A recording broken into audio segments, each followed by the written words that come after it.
right, we are live in session 2 of Curse of Strahd. I have 4 of my 6 players. Unfortunately, Carol, who plays Callie, and Brian, who plays Vernac, are not able to make today's session, but my other 4 players are here. I'll do a quick recap after they introduce who they are playing today. Take it away. Start with you, Charlie. With who? Charlie, we'll start with you. Oh, I'm George and Pilfert. Pilfert, my little mouse brother. I am a Goliath fighter, and I'm the smartest one of the group. Certainly you are. All right. Thank you. And next we'll go with you, Andre. I play Zadara, a half drow, and who is has escaped from Menzoberranzan and has found herself within the accompanyship of these fine individuals headed towards Barovia, trapped in the Shadowfell. All right. Thank you. Next, John. I am playing Zarg of Telos, god of storms and lightning and awesomeness. That's about all you need to know. Sounds I'm great. traveling with Zadara and my best friend Renard. That friendship is just continuing to grow. One might say it's very magnetic between the two. It is. And last but not least, Harry. I am playing rookie adventurer Renard, who's head chef of the party and recent convert of Talos. Love it. Very prone to falling over. Yeah. He's just making sure the ground is soft enough for the rest of the party that, everyone's got to do it. Everyone's got to do it. All right, perfect. So we're going to jump right in, but first let's do a quick little recap. So last session found the party traveling west along an earthen road after spending an evening with a group of traveling vistani.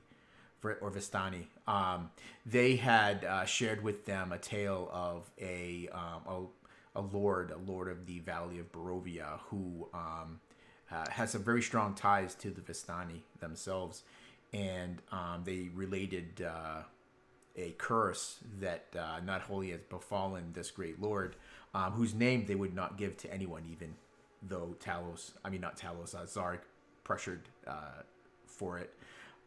Anyways, they had directed the party to travel through the great gates into the Valley of Barovia and to seek out the vistani wise woman, that goes by the name of Madame Eva, that she would be able to give them the guidance that they sought.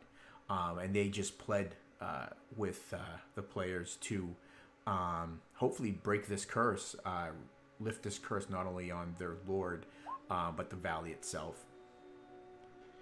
And so the party woke up the next morning finding that the vistani had broken camp rather quietly, had left. They proceeded to head west.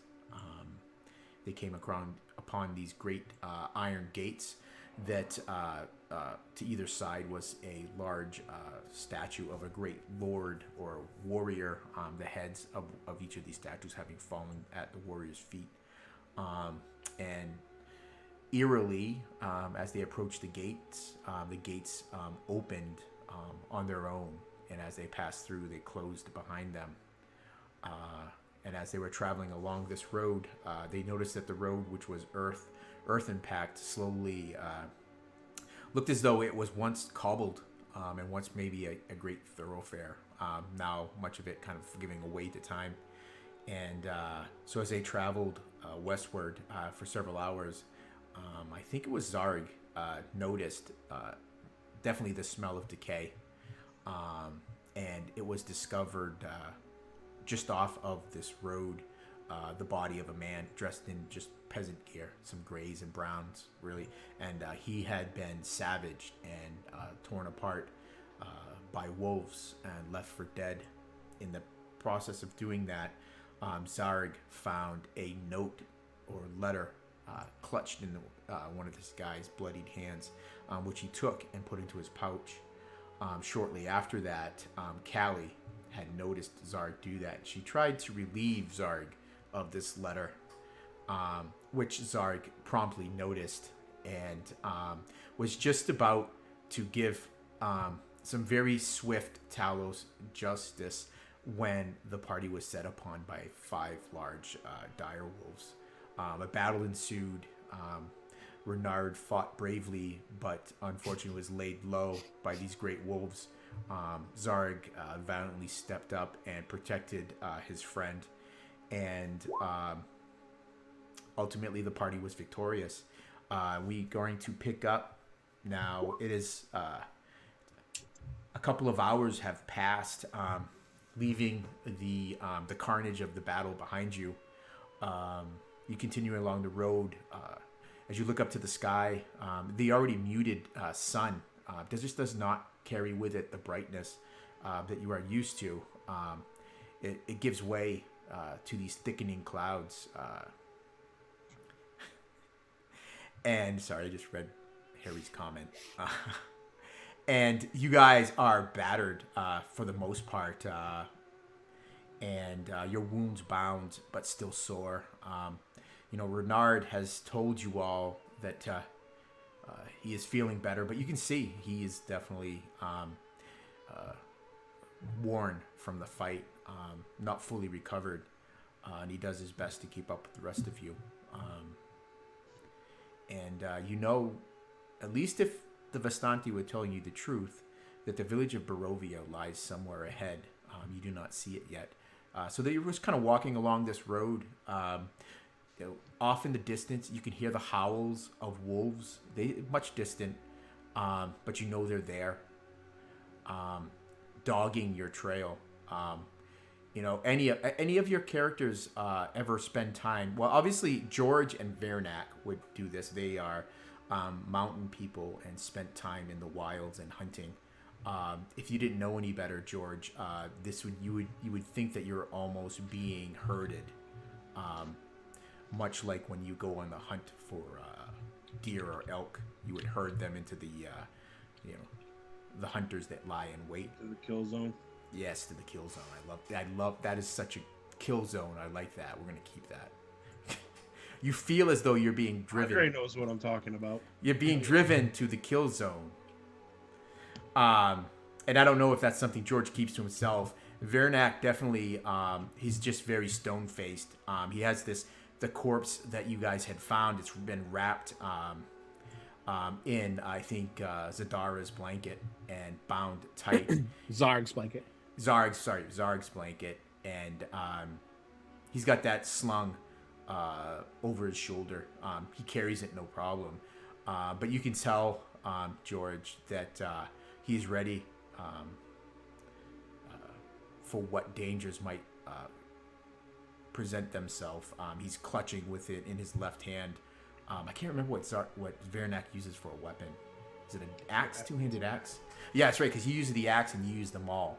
So he's gripping tightly his two-handed axe in his offhand and walking very deliberately. Callie, since the encounter, you would notice, is very close, almost like Vernak's second shadow. You're a rather insightful and perceptive guy, Zarg. You don't miss the quick little glances she shoots towards you. But her eyes immediately snap away when she realizes you've seen her. Words maybe need to be had with the slight elf, but now is not the time. You're practical in that sense, Zarg. There's bigger dangers here. Your friend. Yes, Zarg is practical. Things that I've always said about myself. I think practical is Renard such. would try to convince Zarg not to do anything just yet. So I remind us who actually saw Callie do it. We know Zarg did, but I'm not sure that anybody else saw other than Callie. I think Zadara was one of the only other ones there. Well, I would have seen. Vernak was there too, but I don't know that he would have seen it. I can't I remember. wouldn't have what seen Callie like the sleight of hand stuff, but I would have seen Zarg trying to do something. And I Oh, would have I'm sure trust- everybody saw that. That was- Yeah, exactly. I would have trusted that he would have do that for a reason. So Yeah, he wasn't exactly trying to hide that. No, No. I'm not a rogue. I don't hide. So to date, the letter still is in the possession of Zarg, and no one has read it besides him. Is that correct? Yes, I don't think anyone's read it. it is in my pockets. Has Zarg read it? No, No. we've been fighting. We've been fighting. We're running for our lives. It was like the last thing. That Oh my Zarg God. talked about. Well, it was one of those. Okay. It was, And yeah. it was- well, be honest, Zarg doesn't know what Callie was doing. He just knows she was in his fucking pockets. right. That's That's true. enough to say that she was going to steal money from him or something. That's true. So That's as true. far as I'm concerned, he thinks that she was just trying to steal something. I didn't know it was about the paper. Why would you steal the paper? I don't want the paper anyways. I just Yeah. picked it up and put it in my pouch because he was there. Yeah. I'm a practical man. Foolish elf. Yeah. So, you guys continue along. Do we have a map? Sorry, I don't mean to bug you. Map. You Like do the- not the have a map. map. I mean, your directions were to follow the road. There's Okay. only one. They told you there's only one road that leads in and out of the Valley of Barovia, and you are on I it. think did they say there was like a path that like goes off to the camp wherever it is? Like Yeah. Right, wait. Yeah. then we'll know when we get there, kind of thing. Yeah. So you would first come to the village of Barovia. They told you, and then after you pass through Barovia, you would further along, and you would then that's right, Renard. You would then they would follow this path that would take you to this falls, and that's where a camp of Vistani are, and that's where Mad of Eva can be found. All right, cool. I told you, Renard is very smart. Yes. So like I said, the sky begins to darken, and you start to hear the sound of thunder, and which is probably something that Zarg actually. You hear that, Renard? It is Talos telling us to move forward. They're doing his bidding, my friend. Yeah, and the clouds begin to darken. It won't be long until rain probably will greet you.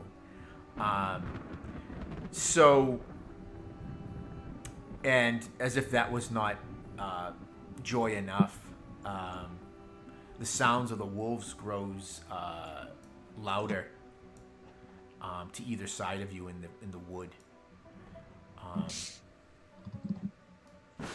Your Talos is not coming soon enough. The water would smother our scent. We need to move.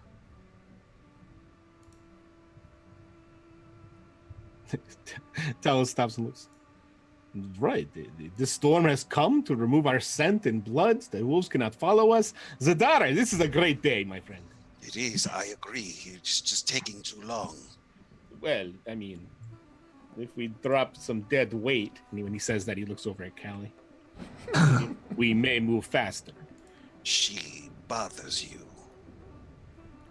No, I don't know who you're talking about.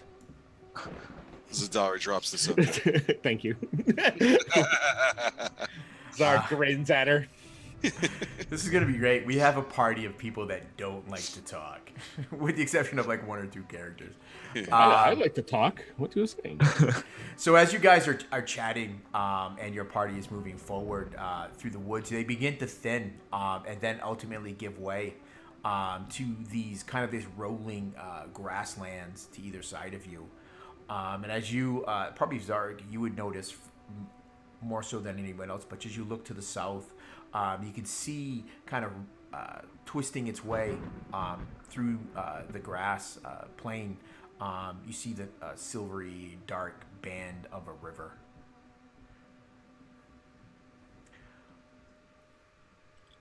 Is it going to intersect our road?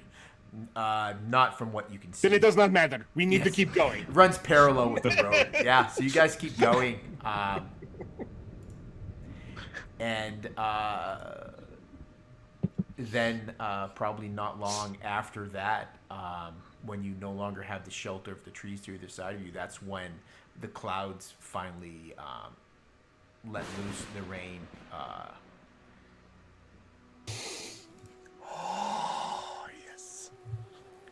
And within moments, you are all soaked nearly to the bone by this cold, wet rain. It's about time. Yes, Zadara. Finally, we have it. A gift from Talos. And I'm pulling out my flask, and I'm like, Oh, that's fresh water, though. Zadara would take off her overshirt, and she would be like half naked, letting the water clean her skin. She would have no modesty about it. this is the first time Zarg doesn't say anything. He's like, Love it. Yeah. So I need one of you to give me a D20 roll. George, it is you, my friend. That way we can yell at you when we die. Oh, Ooh. I can't see what I rolled. You rolled an 18.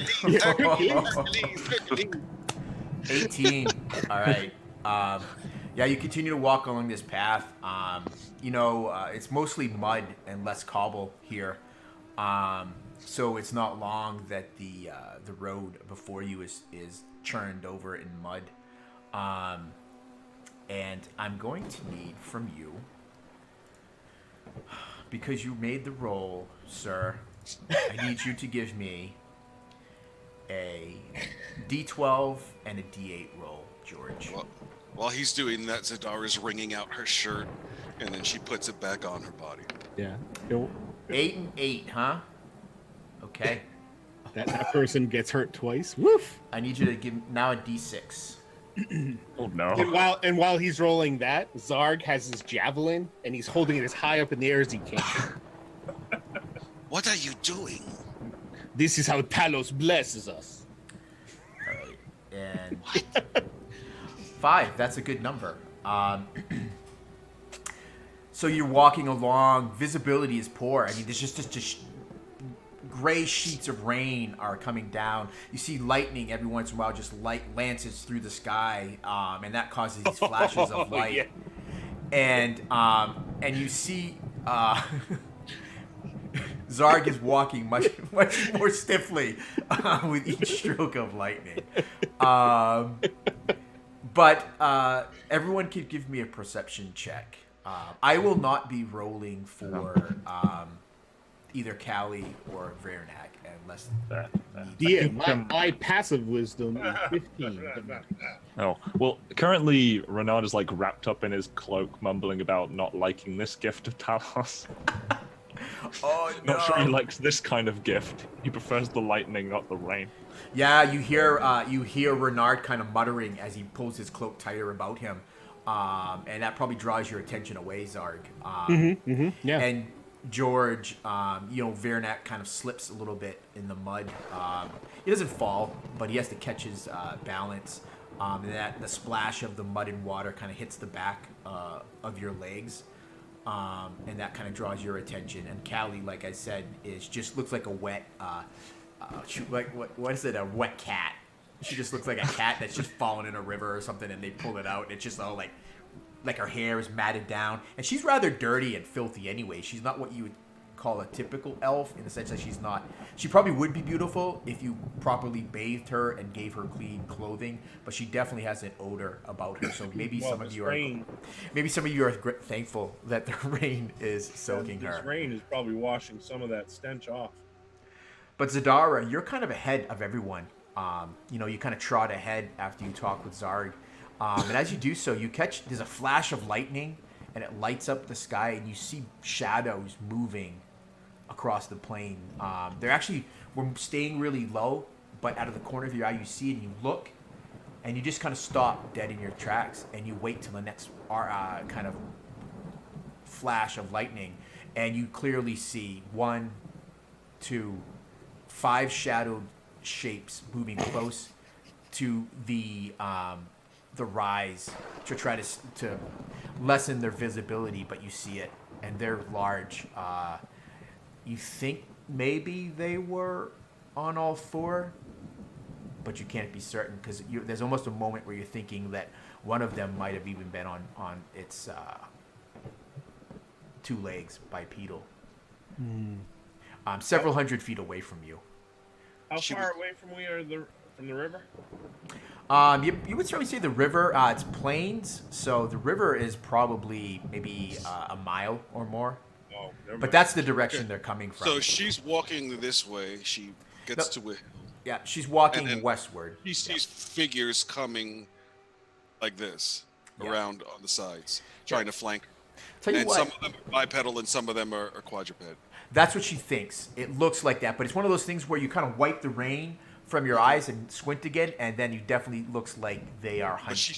Right, she sees many approaching. Okay. Yeah. Regardless of that, she's going to double back to where everyone is, and I mean, she's not even going to stick around. I mean, there's not. If she's scouting that far ahead, where she can see that and everyone else can't. Yeah. She's going to go warn everyone. And she's gonna George and Vernock are the first two that you get to. They're at the head of your troop.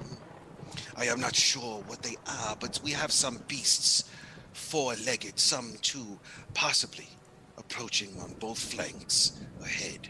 I want to smile. Say, let them come. You stay here if you are excited. I will hide in the tall grass. Just out of curiosity, did we get any hit points back from when Zard not magically, but used his medicine on us? No. No. Okay. So what I'm going to do is I'm going to paste your token on a map, and I'll bring you guys over to that map right now, and that'll show you where you are. While you're doing that, can I just so you know, every time the lightning blasts and the thunder comes in, Zarg is screaming Talos as loud as he can for as long as the thunder comes. Nice. We can't hear you, Andre. You got your. That's not gonna fucking work. There's no way. Zadara's gonna run back to him, and she's gonna take him by the collar or whatever's around in this hair, and she's gonna say, Unless Talos can guarantee that we're all going to live, shut your fucking mouth. Talos is grinning with his eyes wide, water dripping down his face. His beard is still sticking out and puffed out. He's like, Zadara! Storms! Yes, I understand you are excited, but we have figures approaching. We must use some form of stealth. Now shut it! Right. We need to be quiet. Renard! Battle approaches! God! "Hell!" and she would just like walk away from him. You see Callie kind of grip tightly on her bow. Many her arrows probably almost useless in this heavy rain. And she looks up and says something that you can't hear. It's lost in the thunder to Vernac. But as you could point out to them, Andre, what you see. And you wouldn't see anything at first, as you guys are all just kind of bunched up along this road. Where? I can't see. Which I didn't put in. Are you guys on the map now? Yeah. And you can see Zadara's token. No. I can. You can. Where is my token? All It's the way down on the to the right. Oh, okay, there it is. What is it? Is it shift something? Can I move you guys to where? Anyways, Control U control you. I don't know. is what you. If you press Control U, you see what I see and you move me. Okay, so is everybody? So Zadara, No, you're don't. actually representing what? Sorry, no, Karen. You're representing where the party is. So that's where the party is on the road. Now, you guys don't know how close you are to the Village of Barovia, so I'm trusting not too much metagaming here. But you do know that it lies ahead. The scale is... so where you would see the forms is probably right over here. Oh, shit. Okay. And that's several hundred feet. Okay. So so she would point to that direction where she saw them, and you wouldn't see anything at first. But then there's that flash of lightning, and then you see a large form. And you would probably say it's tough to say in the heavy rain, maybe the same size as those dire wolves that you fought earlier. And you can all give me a perception roll. when that lightning flashes. George, perfect. Nice. Oh, look at that. Alright. I changed my name as well. I wasn't even gonna roll because I don't care. Like I am so into the storm right now. But... Yeah, so, anyone, so George, Renard, not Zarg. It's Renard of Talos now. Zarg is too busy yelling to the sky as the lightning flashes. He's like, It is? I Talos. changed my name. Awesome. I am so happy. Zadara, you see several of these forms, and they are definitely making their way toward you. Okay. And you would also notice that, two of them are definitely moving along like a large wolf, but at least two others are not. They're moving around low to the ground, but they're definitely moving on 2 feet. And they're moving quickly toward you. Brace for impact. I'm over here thinking about Star Trek. Yes. Shields. Yeah. Basically, Quickly, whoa. you know, she just finished scolding Zarg, who is ignorant of any form of stealth at this point. And she really, is there any tall grass around her where she can roll stealth and try and hide in as these figures come? She feels that she's warned everybody fairly well. Yeah, definitely. The grass is probably at different points. It's anywhere from mid-thigh to maybe just above the waist of an average-sized human. All right, yeah. Yeah, she's definitely going to roll stealth and try and get low in the grass and see if she can conceal her body. Perfect. While they approach, she rolls a 23. All right. So I'm going to drop a little token on here to show us on the map where these things are. So Hey, did anyone happen to notice that they did a little overhaul on Roll 20? Mm-hmm. I really like it. They've been working real hard on it. Yeah. It's been good. So I want to make sure you guys can. I don't want you to see the name yet because I don't want you to know what this is. I mean, you've rolled a stealth check with. Yeah, you're not supposed to read that, Harry. You're not supposed to read that. Yeah, in the picture doesn't give it away at all either. Sorry, Renard is. Yeah. Oh, you guys all zoom Like- in. Zoom. No, I can't see the werewolf on the thing. I don't see you playing with your toys again. No, I'm You sorry. see 5 of these things, the size of maybe a dire wolf, coming towards you. That, so funny. that don't look anything like There's- werewolves. This is going to be the shortest campaign ever. Oh, I'm sorry. No, Andre and I have the shortest campaign ever. Mm-hmm. Right. So yeah, these 5 forms are quickly moving towards you. You would notice that the ones that seem to like they're running on all fours are definitely ahead of the others. Are moving much quicker. Have any of them come into sight where we could see their heads are canine looking? Or are they still in the shadows? Well, every time that lightning flashes, you would be able to see. Talos! Okay. Yes, Dairo would just stay in the grass very low.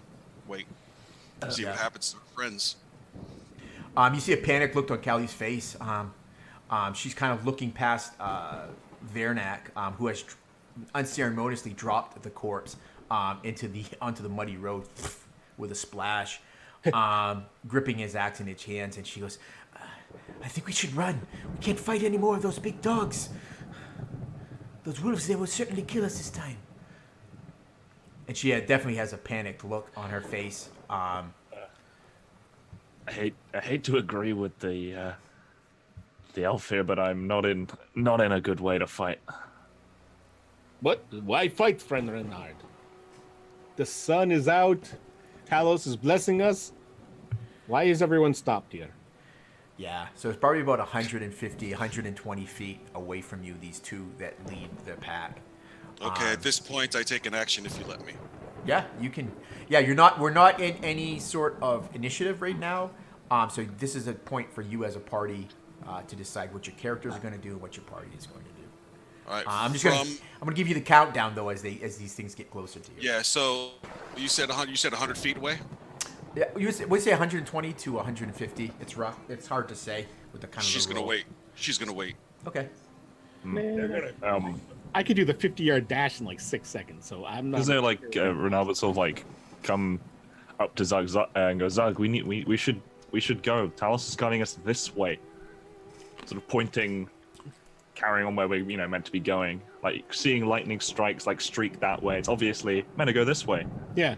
Try and, I was gonna, make sure we're starting to move. Zarg continues to walk anyways. He only stopped because everyone else stopped. So that still hasn't seen the wolves, so he has no idea. Yeah, Zadara's creeping forward. Zadara's all But you know what? She does weird shit all the time. Zarg. Well, Zadara has probably disappeared to most of the other party members as she kind of gets into the higher grass, moving along.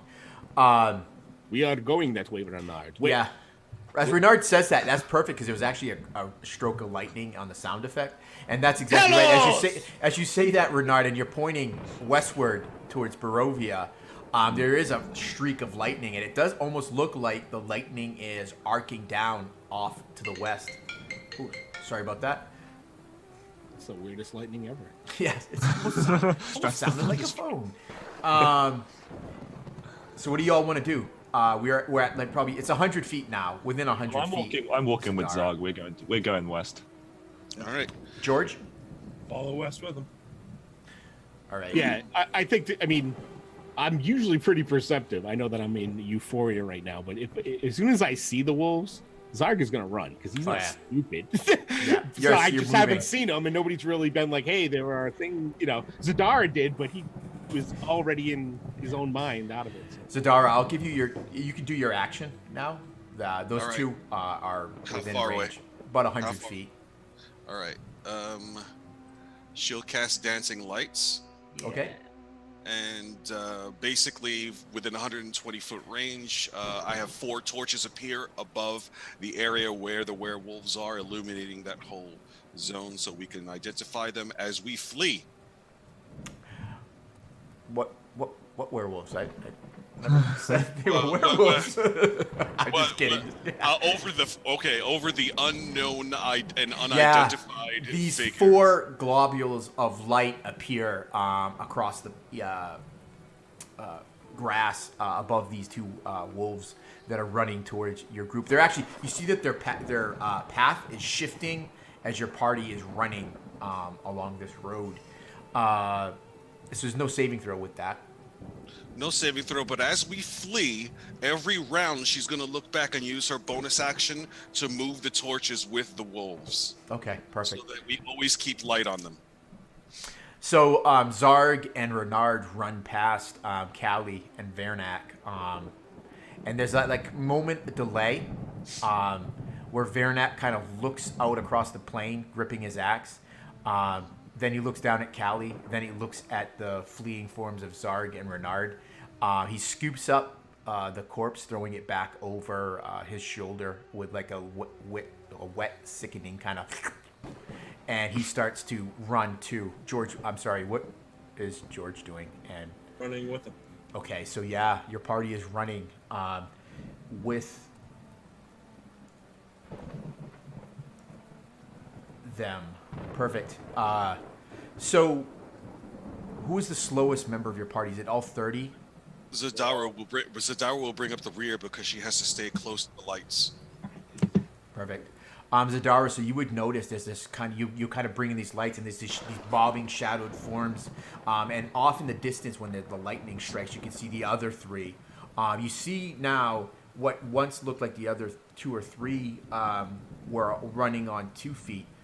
Their forms have shifted, and now they're running on all 4. They're still further behind the others, and the practical side of Zadara recognizes you're not going to be able to outrun these wolves. They're just much faster than your group. Right. So she's going to stay on pace with them with stealth and keep on moving the lights until her friends are safe.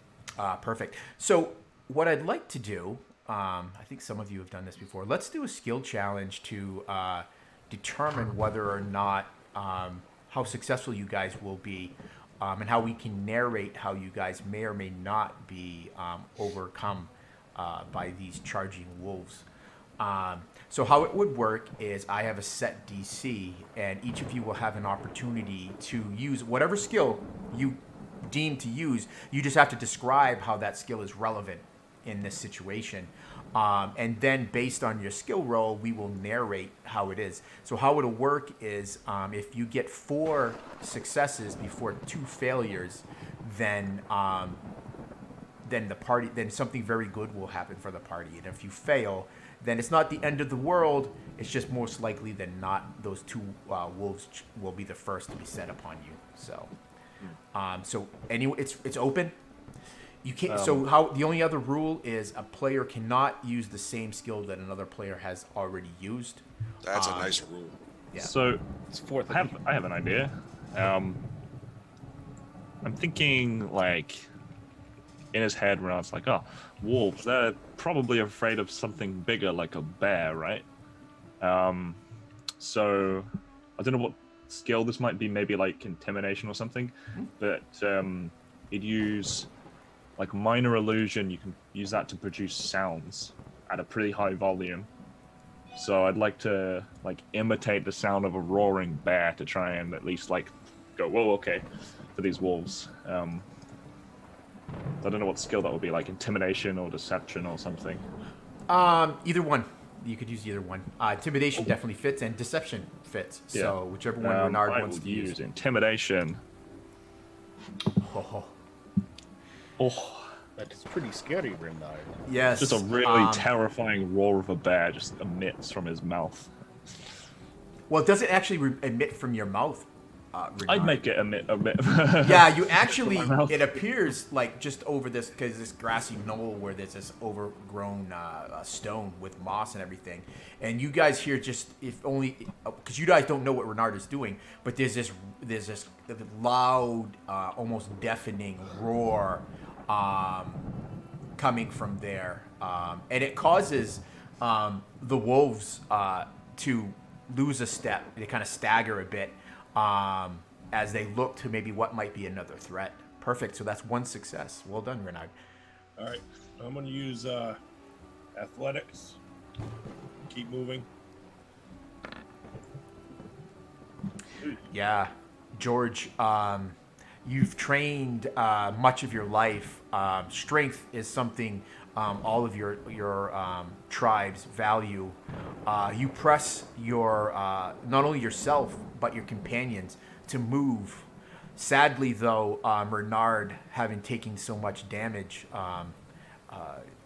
in the earlier confrontation and then the travel and now running, he's not able to put in some extra, the extra oomph that you're looking for as you fail.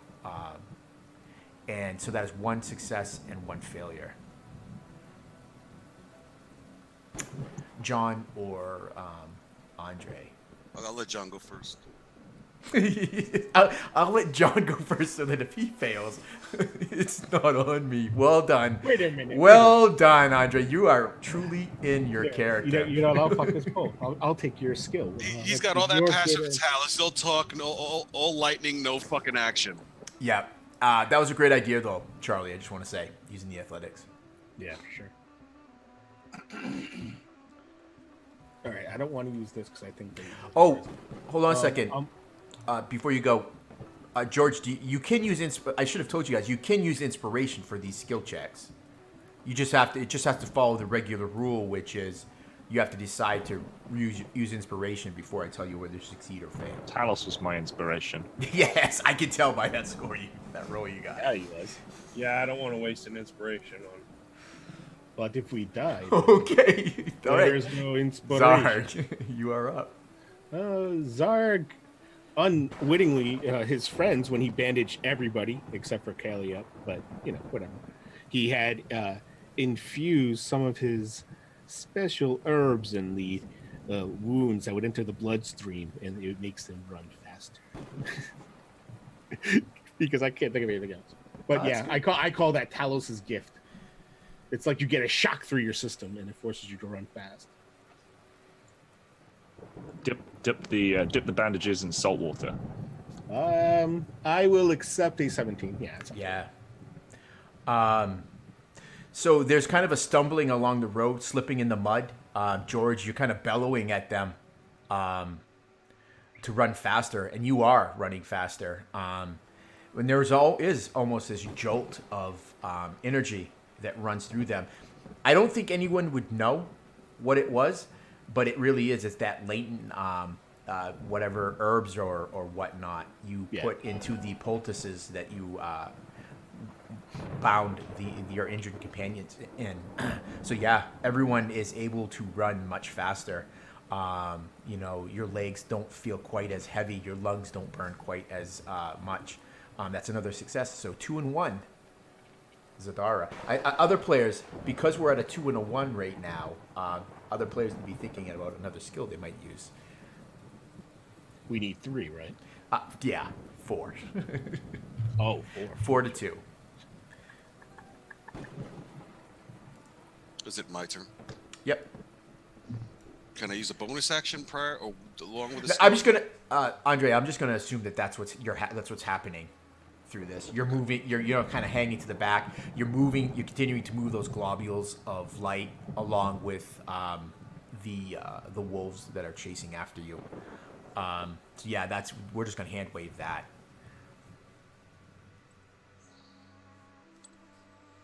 I'm going to roll for persuasion because I'm Okay. going to try and persuade the wolves that a bear has just appeared in front of them by combining all 4 of the lights and having a bear that is bioluminescent stand before them, look like it's roaring or at least going to attack one of the wolves. This is a threat that they thought was coming out of the grass that they heard roar before. Right.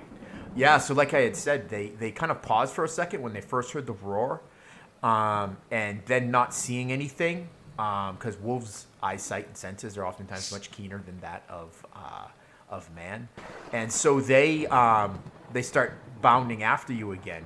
But it's only a moment before this large glowing bear from the same location where the roar occurred manifests itself, and it's glowing as though it was some sort of spectral or celestial being. The rain just seems to just like pass through it harmlessly, and it starts to bound after them, and that causes them, kind of like you see the wolf, the tail kind of tucks between their leg and their hackles come up and they kind of spin a bit, and then you see the other 3 kind of closing in from the side of this bear, looking to like a pack would collapse down on it. So that does buy you some time, that with this extra speed that Zarg has given you, that is 3 successes and 1 failure.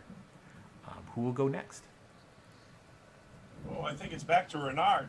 We don't necessarily have to follow that order. It can be anyone. Sure. But we appreciate that. I agree. George? Renard should go. My good friend Renard can do this. I am been trying to think of a skill to use this entire time. I was thinking like I think you'd just be looking ahead, like hoping for the town to appear out of the rain. Perception. Maybe that would sounds allow him to push himself on a little bit more. So we have perception. Yeah. I will accept that. Oh. Yes. I'm just curious. This roll doesn't count. Oh yeah. We call that for the shits. We call that the shits and grins roll. Just for shits and grins. Let's see what I would have gotten. We call it chasing the rabbit. Yeah. Yeah. Good call. Good call. Yeah, Good see? call. George would have sunk your party. No, Talos would have blessed him with an inspiration. Oh, that's true. True. Good. I was holding mine back in case we had a problem. Yeah, you have other people that are. I also have 3, so I have plenty to give out. I also know that my good friend Renard is full of holy energies. Oh yeah, is that what it is? Yeah, he's got 3 inspirations. Well, that's what I'm going to scream out if you need a reroll. Yes. Be blessed of Talos. I was wondering too. Is like, would I have been able to use I have caltropes? Would I have been able to drop them on the ground behind us, and then would that have slowed them too? Yep. Just so you know, I just because it was a skill check, I know, but that's like an item I would have dropped eventually. Yeah, we could have tied it into a skill, like maybe a nature roll. Or a yeah, because I had roll or survival something. would have been my next. Survival would have been. I would have been That's like, like what I do with my cantrip. Yeah. Yeah, no, I think that's perfectly fine. Just tying it into the skill. So you guys are successful with your first of what I think will be many skill challenges in this campaign. Awesome. Because I love them, and well done. So you see these wolves just kind of rip into this bioluminescent bear, and you hear howls of frustration as the bear kind of goes up on its legs and swats at them. Doesn't seem to be causing them much harm, but neither are these wolves. They kind of leap through it and bite at it, and you hear howls of frustration. And you think maybe one of the more keener ones realizes that this is just some magical ruse, and it howls and barks and nips at the others and starts to give chase to you. And it starts closing this distance. You guys are all running. The benefit of whatever it was, adrenaline or some greater power, starts to fade for you all. Your legs start to feel heavy, and your lungs begin to burn. And it's at that point that there's this stroke of lightning, and off in the distance, you can see the blocked, shadowed forms of buildings. At first, it just appears as though it's just a couple. As you continue to run in another stroke of lightning, you see nestled in this little kind of dip in this plains to valley, you see what is clearly a village of Barovia. And then there's that mad dash. You hear the howls growing closer. Many of you dare not turn around to look. And if you do, you see that they're closing in much closer. And then, without any reason or rationale, the lead wolf just stops.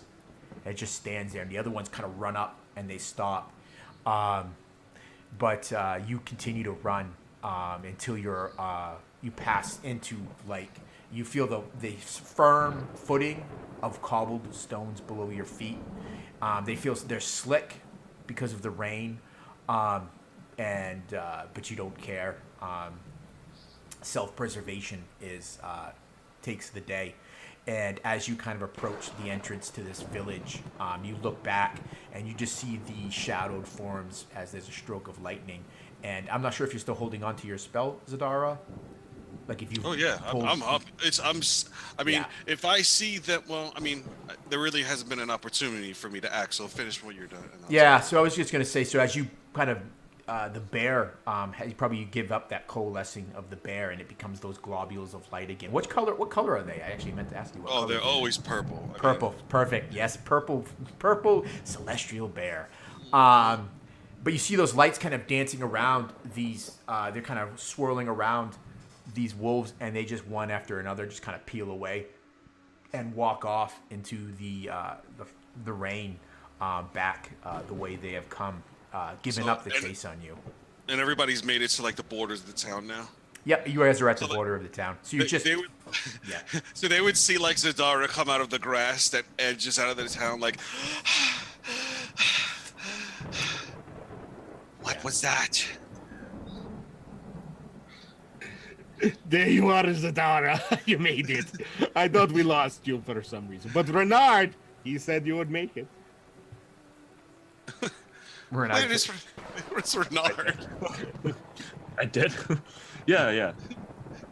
Definitely would have made it. Yep. She's got all just mud and grass all over her. So she starts cleaning herself off. This is Barovia. She starts cleaning herself off. She's looking around. I think so. Is there a sign, or is there anything that alludes to that fact? Or? There's no signage. Maybe it's Barovia. The lightning kind of, the peals of thunder and lightning and the flashes of lightning kind of give way. The rain is now just kind of coming down around you. As you peer in, you can see just kind of this road leads in between these mostly two-story, probably would be wattle and daub. Building structures with thatched and shingled roofs. They look, it's late in the afternoon at this point, but it seems darker though because of, the dark rain clouds above. But you see many of these buildings are shuttered and dark. Well, if this is Barovia, we must find out now. Regardless, wherever we are, it is keeping those beasts away. So it is better than the grass. Let's go see if it's had a has a tavern.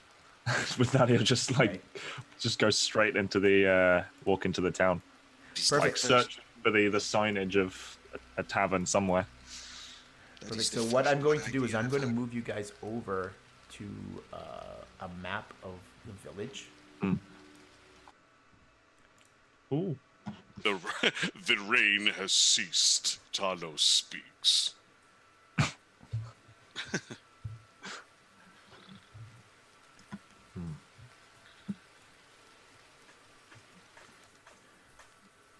Oh, it's pretty big. Yeah. Yep. So you find your way into this village.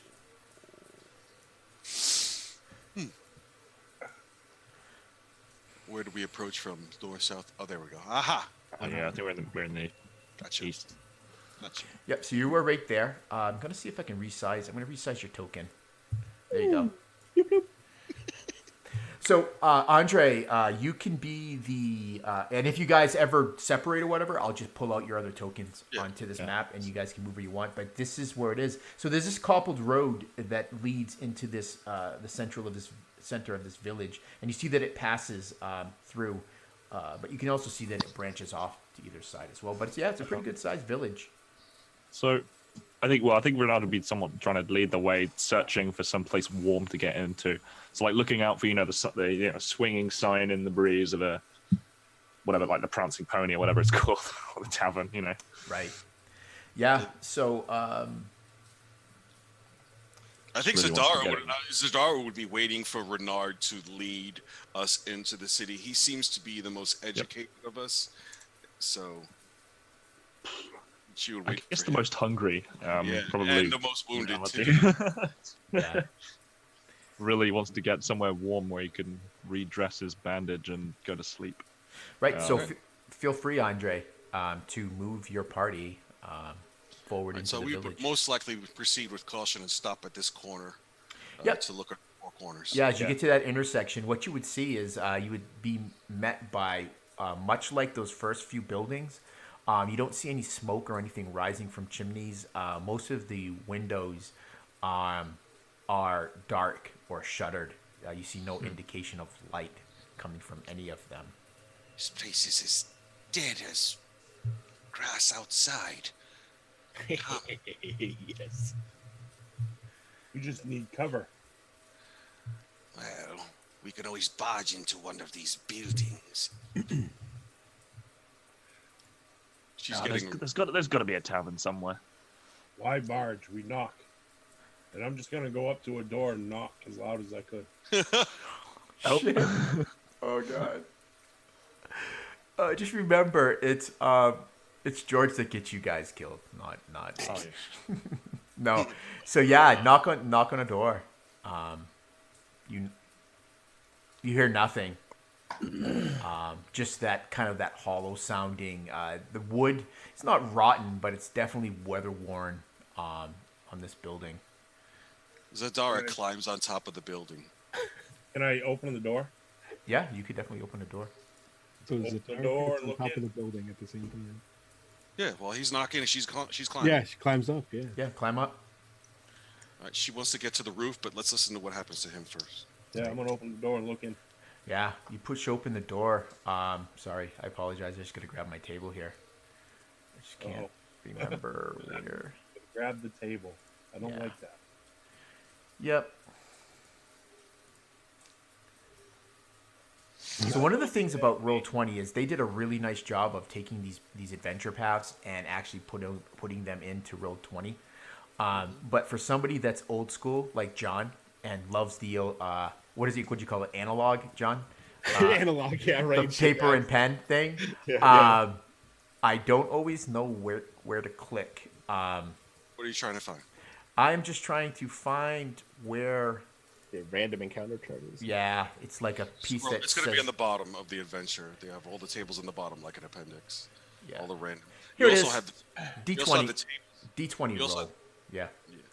You also have the tables built into the rollable table section, which is where the collection icon is, where the macros are. Just so you know, if I die, I will be playing a bard. Well, that's you his. know, That's his way of saying, "Keep me alive, guys, because you do not want me to be a bard." Right. bards You- are badass now. You. Yeah, they are. But I actually sing. Ooh, Yeah. I like that. Oh yeah, so let's get him killed. Yep. Yeah. All right. I just want you to know the last time I played a bard, I killed everybody. Just want to let you guys know that is perfect. That's the first time you guys have ever all agreed on something. So that's progress. Progress. That's We progress. all agreed to kill Callie. I don't. Well, now they just agreed to kill me. Okay, so you see George. He walks up to Zadara. You can give me a what is athletics to climb a building. Is it the same building that George has stepped up to knock on the door? Yeah, I'm going Okay. because while he's doing that, I'm thinking to myself, maybe if I get on top of the building, I can see where if smoke is coming out of any of the chimneys, and it'll allow us to go to the proper direction in town. So Yeah, Vernac says to you, George, as you step up to the door and you knock a couple of times, really kind of solidly. He says, "What George do it?" And kind of scratches his head as he does that thump again as he drops the bound corpse onto the cobbled street. You'd probably get a what the hell is George doing? Is like he opens the door. from I need a under and D4 and a D8, George. Oh, fuck. And then you see him reach in, and you just see him barge his way through this door. nice. Zadara, Zadara, you quit. You even with even though the building is wet, you easily scamper up and climb up onto this thatched roof. The thatch itself is very slick with rain, but you also find that it's rotten, and your foot almost goes through in several places. No problem. But you could pull it aside, and because that's the great thing about thatch roofs, you could actually pull it aside and actually be able to look down inside. 2 1s. Excellent, George. You barge your way in, and what you see is a woman, probably middle-aged, hair pulled back and covered by this almost this off-white kerchief, and she's wearing just a very drab gray and brown dress with an apron that is just stained with flour. You see her cowering by this dimly lit hearth, holding a small child who's clutching a rag doll in her hand. They both look at you in utter terror as you barge into their home. I'm gonna hold up. Because just think about it, you're just huge, and you're Yeah, just like yeah. literally just freaking come through, barging through there. Oh my god, the Hulk just passed through it. Yeah. Right.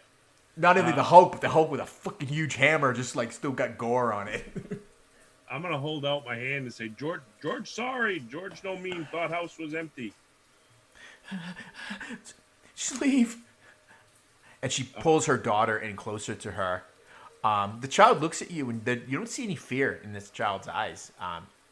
Okay. I'm gonna reach in my pouch and take a couple of gold and toss it onto the table and say, sorry, George, sorry, and then step back. You take a couple of. It's probably just one stride for George to He closes the door and get up fucking to the falls table. off. He's like, Well, I'll have a new shield. yeah. Door shield. a mantle. There you go. Yeah. You kind of pull the door much more gingerly closed, and the rest of your part. Well, I'll just do Callie and Vernac. They're just kind of standing there looking at you. That about sums it up, yeah. Just standing there looking like, what the fuck is he just doing? Yeah. You would hear that, Zadara. You kind of like pull back some of the thatch, and you would be able to kind of peer in with your good eye, or actually probably the eye that you cover. You flip it open so you can get good vision, and you look in there, and you would see this woman and her child huddled in a corner. And you Right, see but George drop 2 coins. This is a 2-story building. You would not Yeah, see that. you'd be looking at it in Yeah, the second I would- floor. yeah. You're looking into this very. The whole objective was to look over the town to see if there's a smokestack, so that I can tell everyone where to go, so we can get the mage some warmth and comfort. Perfect. Yeah. So you would. So let me put you up. You are up on this building here. Yeah. And George is inside there, actually just stepping back out into the street. So you would Yeah. see, so if you look at the map, you would see the buildings that have smoke. So you would see these thin, meager tendrils of smoke rising up from those buildings. But then she would probably look at this one if that's the case, which seems to be. So what you would see is that one and that one would be the larger ones for certain. All right. Yeah, and I apologize for that. So you don't pull back. You just get up That's there and fine. get a good vantage point. So she would make her way back down carefully, and then she would say to, if I have to roll again, I will. But then she would say to them, Keep on going straight down the road. 2 large buildings. Someone's burning wood. The smokestacks are high. That would be the place where the inns are. Right. So you kind of make this mental image of the kind of layout of the village. And so if I'm not going to make you give me another roll. okay. You kind of know where to put your hands and your feet in reverse, making your way back down. You know, if there's a point where you kind of slip a little bit, it's nothing that causes you to fall. And you drop back down to the cobble. So then the next question is, from this location here to there, if there's going to be no event, that's where I'm going to move the token to. Is the 200-foot walk. Yep. Yeah, Okay. certainly. All right. So we're going to walk to where I observed those 2 smokestacks, probably in this town square here. Right. Perfect. So you would see much the same, even from the buildings that you saw the smoke rising from. All the windows are dark or shuttered. But let me see, Zarg, you would probably your passive anyone. I know Zarg's passive perception is a 15. Anyone else have a passive perception 15 or higher? Let me Nope. check. I don't. Mine is only 13. Okay. So Zarg, you would notice to either side of you, the corner of your eye, not at every building, but occasionally a building you walk past, you would see that little sliver of light as someone maybe pulls back a curtain or cracks open a shutter to peer out. But otherwise, most of these homes look abandoned, but you know that they're not, Zarg. George Zarg does too, obviously. Zarg doesn't do anything but stand up as straight and tall as he can and look as imposing as he can as he just walks through the center of town. So Yeah, this representing Talos. this building right here, I'm going to look at the mage, and ask him. You know, I'd say directly to him, Perhaps we should try this place first. Is there a sign? On Is there a sign above the door? Is there? Which place? Sorry, I was moving Southern- something The one to the building. south.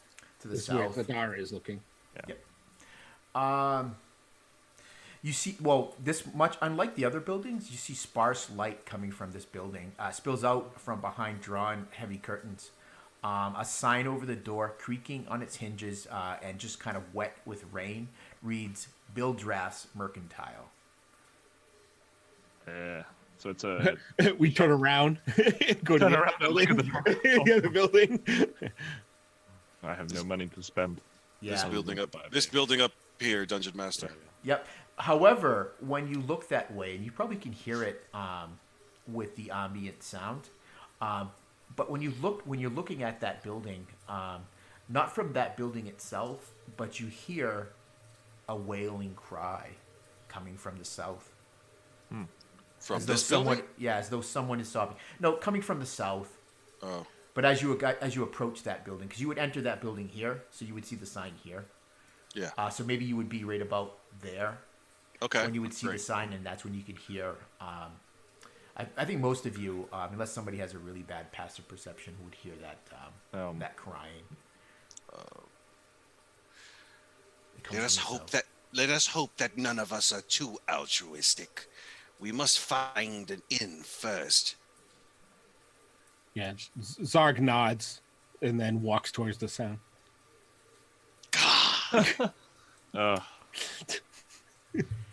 Like a short shake of his head, and Renard will just follow up behind. Yeah, I guess warmth and homeliness and beds will just have to wait.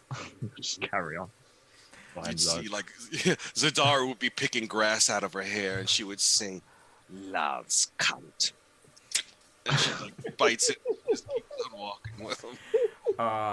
So the one good thing, Renard, is that the rain has slowed a little.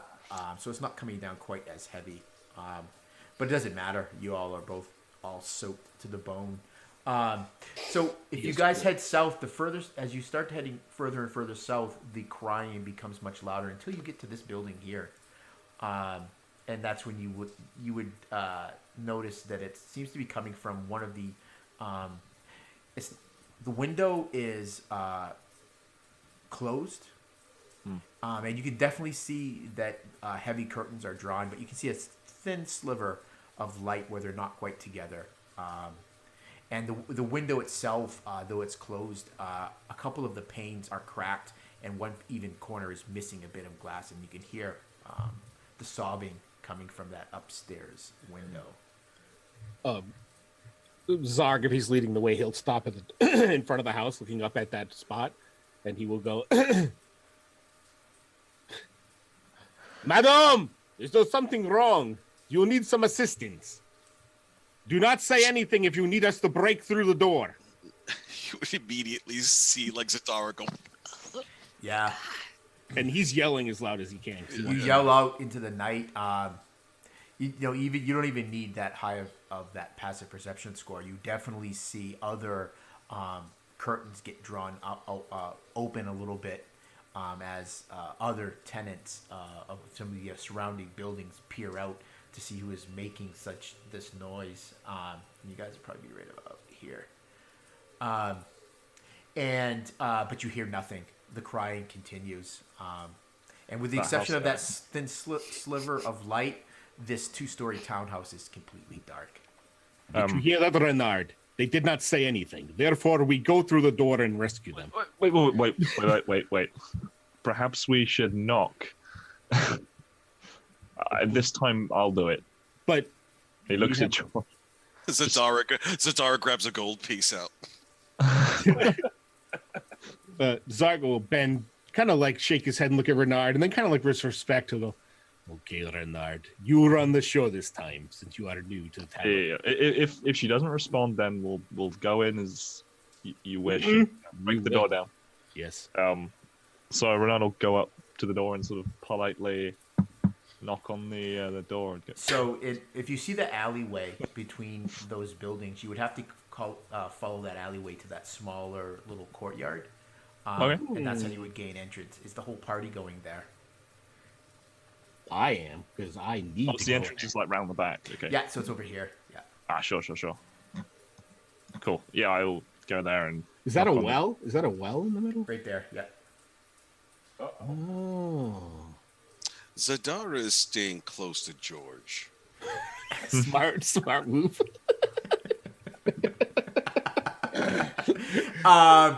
As you start, He knows our limitations. as you start to, nice, I love it. As you start to, that's what I love about Zadara. She's very calculative in how she plans this stuff. But as you start to do that, you feel Callie tug at your shirt sleeve, Renard. Oh, be careful, Renard. Now you don't see that, Zarg. I don't see that with my passive perception. No, 'cause it's behind your head.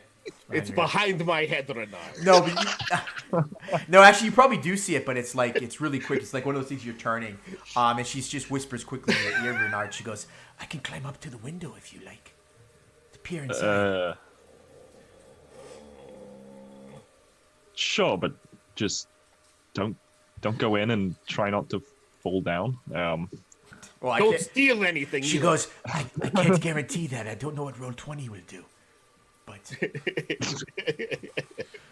Brought to you by D&D Beyond. D&D Beyond and Roll20 are partnered with you. And our special partner, Roll20. But yeah, so she hands the bow to Vernak, her bow to Vernak, and she, much like you did earlier, Zadara, goes to scamper up this Just wondering, can I use my inspiration to force her to roll again, but a negative? I'm not gonna. I was gonna say you could. That would be kind of a dick move. I'm not gonna. But it's good to know that I can do that. Thank you. Yeah. So she slips a little bit, but she's able to kind of climb. It takes her several long. Probably takes several minutes to get up there. So she kind of gets up, and you see her peering through this pane of glass. She actually even reaches through the hole, and you see her pull back the curtain and look in. Renaud would just knock on the door. Miss. Oh no! So this would be okay. So this would be on separate sides of. Because I'm on the door side now. So. No! She grabbed you before you went to the door side. Okay. Yeah. So does anybody continue on to the door side while she's scampering up to the window, or does everyone waiting? I'm staying with George. He's going to be considered where I go. You're George's shadow. George is scared of going into people's houses now. Yep. I'll go with Renard because we need to figure this out. Yep. Right. So you guys go, and so Zadara, George, and Vernak are still on the street.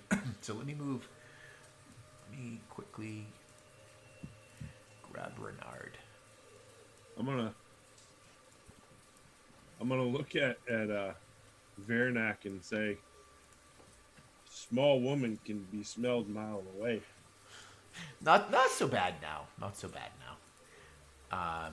Like wet dog. Renard is a giant. Oh man. Oh, Renard gets the giant spell. Oh, right over here.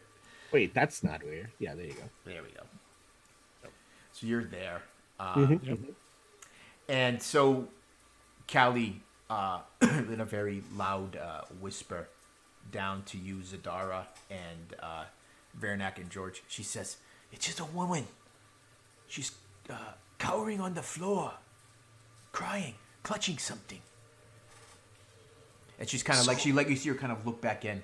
So basically everything we knew without you doing that.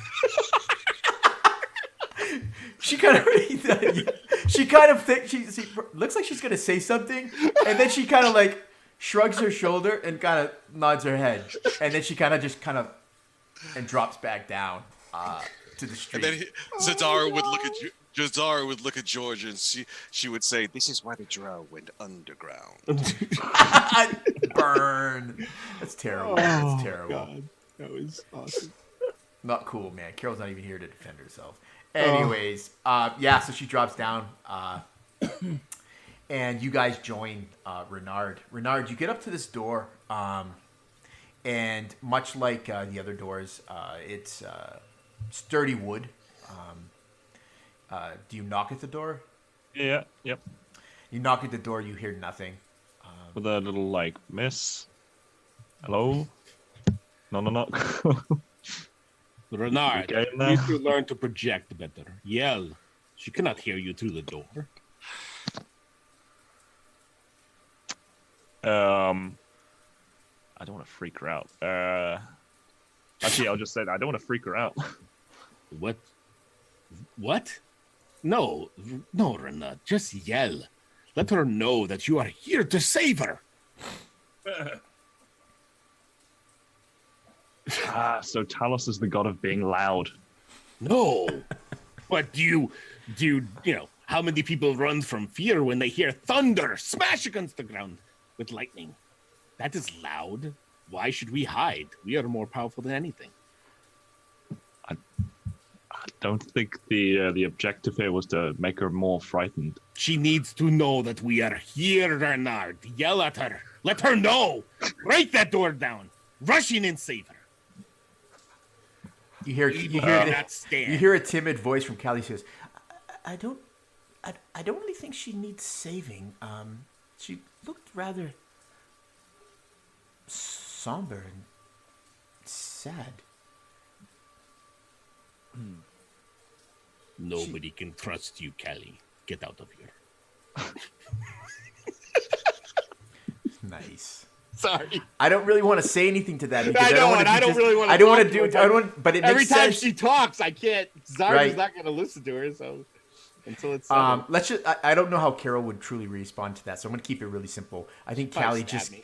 Yeah, when you're sleeping, maybe. When I'm sleeping. She's But I think that's just her mouth snaps shut, and she kind of takes a step back, much like Zadara is like George's shadow. She kind of falls back So, next to. I'll look up to Zarg. All right, okay, we'll do it your way, but if this goes there's wrong, it's your gold, and he'll just open the door. Yeah, you reach to open the door. It seems to be secured.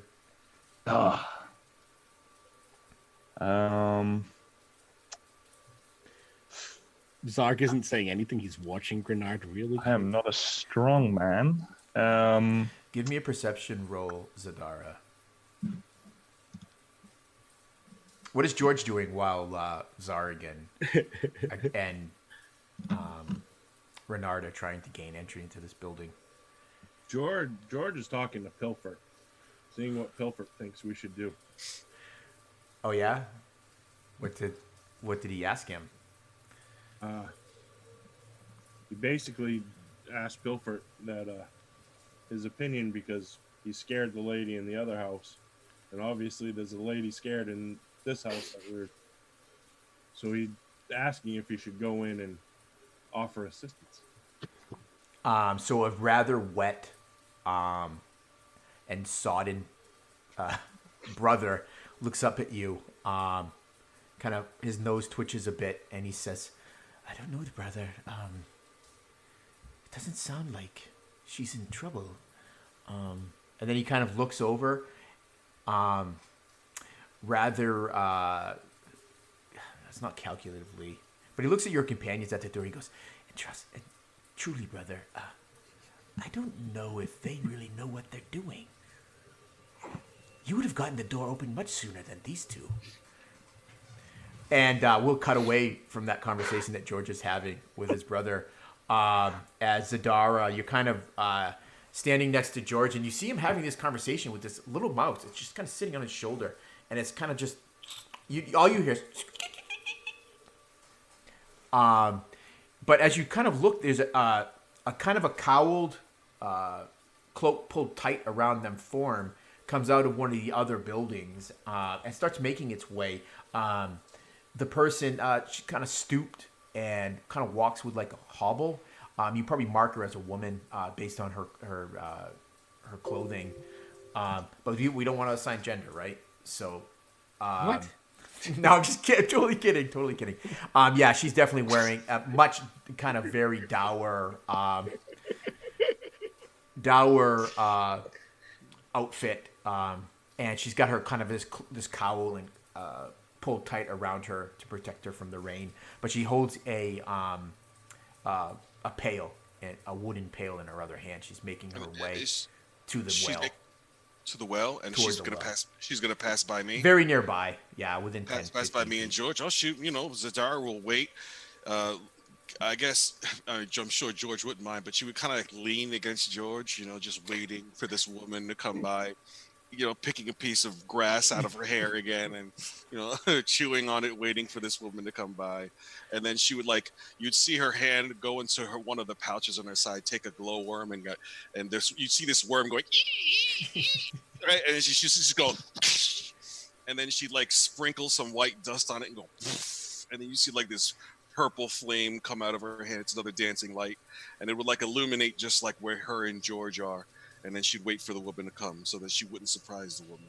Oh, yeah. You think that she sees you anyways. When your purple globules of light appear, she's definitely taken aback. You can hear her gasp, and she kind of takes a couple of steps back. She says, magic? Yes, magic. Come here. I need to speak to you. You are not going to be harmed. She's kind Look at the size of this one. If we wanted to harm you, he would crush you in a second. I need you to come here, and I need you to talk to me now. All right, you're gonna have to roll intimidation on that. As she's kind of, you see the pail. The rest of you would see would see the pail starting to shake in this woman's hand. Dude, I feel like that's her way of persuading. Yeah, that's the way she talks to everybody. That's not even intimidation. Talks to everybody. It's hilarious. It's hilarious. Yeah. Is it right? So she takes a couple of very guarded steps towards you, but she doesn't come within reach. So she was probably about a dozen paces from you. So she probably comes within, 10 feet of you. And you can see kind of her hair. You can see gray strands of hair coming out from the cowl, kind of stuck to her forehead from the rain. She's probably maybe in her late 50s, early 60s, and weathered woman. How face tall? wrinkled. You would probably. She's kind of stooped, so probably just over 5 feet, maybe 5'2", 5'3". So Zadara would like nudge George and Vernak, and she would say, "Come, we must speak to this woman." And then she would start walking towards the elderly woman, having the orbs gently like float. The orbs float around George, Vernak, and herself as they approached. Yeah, there's a sound, the thud sound as the pail drops to the ground, and she steps back and she goes, "No, don't hurt me." We come seeking someone here. She points and she goes, "Mary lives there.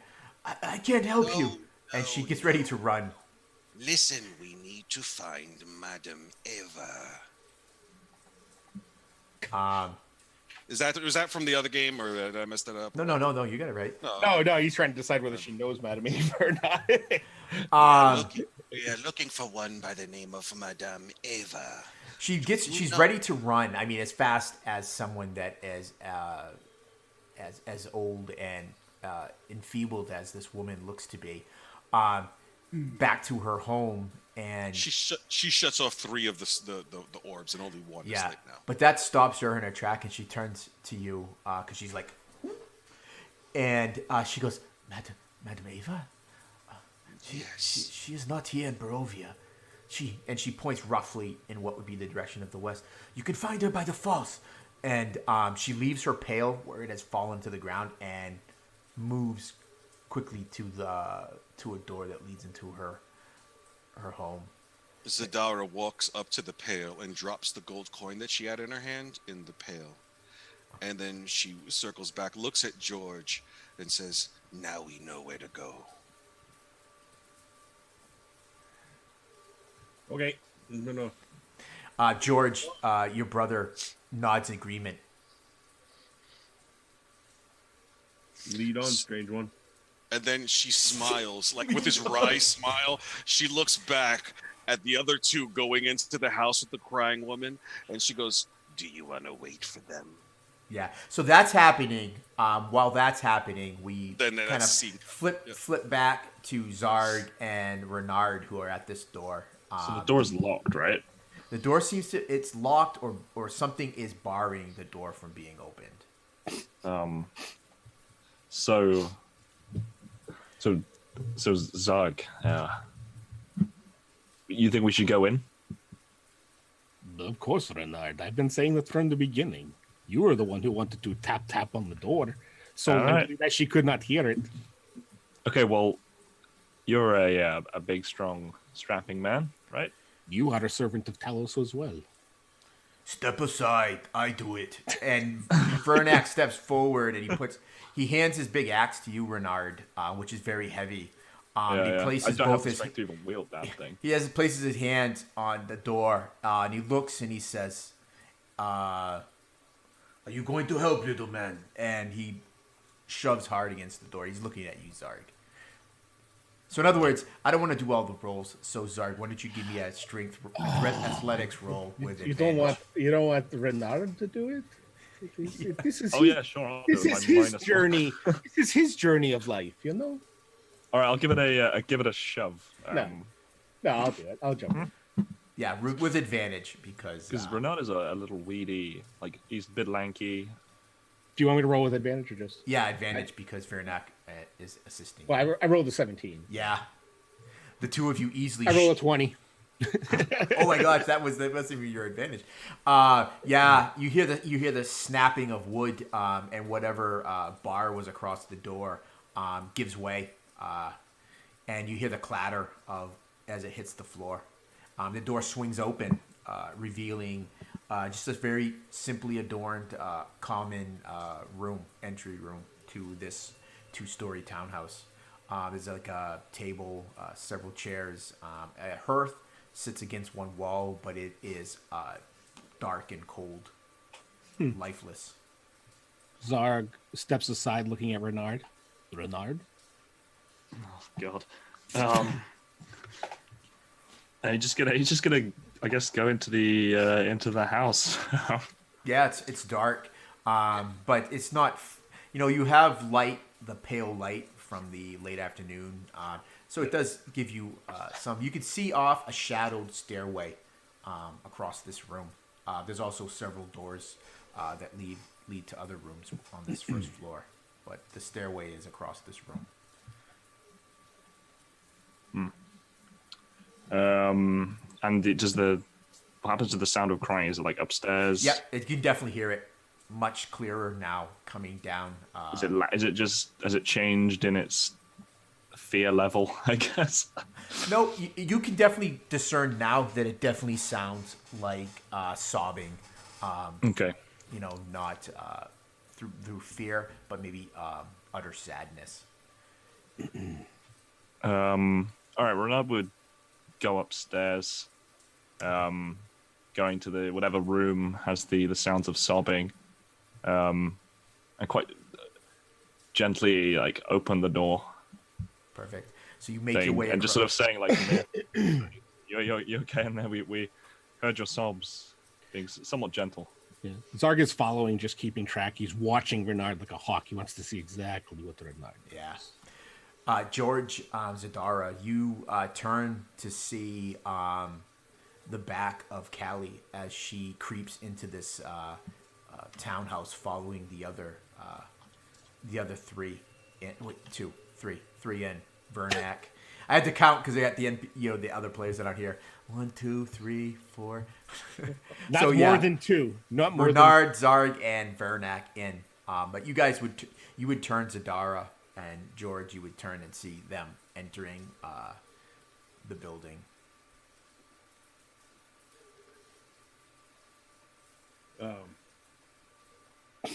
I am not going in there. Okay, so you stay. You are more than welcome to go, George. I will stay outside here. Perfect.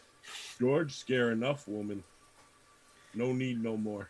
Okay, so the two of you stay outside. You hear the closing of a door from the old woman. And we'll flip back to Renard. You creep up these stairs. They're dark. You catch your foot on one of them. But then you get up into this very narrow hallway with 3 doors. You immediately know which one because it is cracked open. And you see this very pale light kind of just spilling out across this very faded runner. That probably at one point was very vibrant and bright, but is now faded with time. But the crying is coming from beyond that door. You walk up, and as you peer inside, you can see this is probably once someone's bedchamber.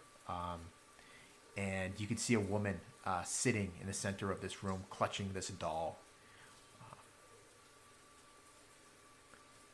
She would be she would be kind of just askew of you, so she wouldn't be facing the door. She's facing and she's not back to you, but she's kind of just off, kitty cornered. So he'd like be gently pushing the door open, going like, "Miss, we heard your sobbing outside. Your door was open." As he's walking in, as almost as if the door is just like there's a slight pause where it's just before it says open. Yeah. It's almost as if the door is protesting and giving alarm to your entry as it kind of squeaks as you push it open. Yes, John, thank you. My official sound effects guy. And you push the door open, and you see the room is lit by a lone candle that sits on a table. There's not much in the way of furnishings here, but you see that there's a small, like a 4-poster bed. In here, it is made much like the carpet outside. It is probably of finer cloth, though faded with age, and the woman that is crying on this carpet that is sitting in the center of this room, herself is dressed in a finely tailored dress, though it looks old, threadbare in some spots. But she's just clutching this doll. And she hasn't looked up or anything. She hasn't looked up She doesn't at all. react at all. No. I gotta wait for the jump scare, right? Isn't that what happens? As I'm pushing Renard forward, like trying to. Just like, miss, and he's gonna speak a bit louder. You say that, and you just hear her crying stops for a moment, and she says, "She's gone." Who's gone? Your child?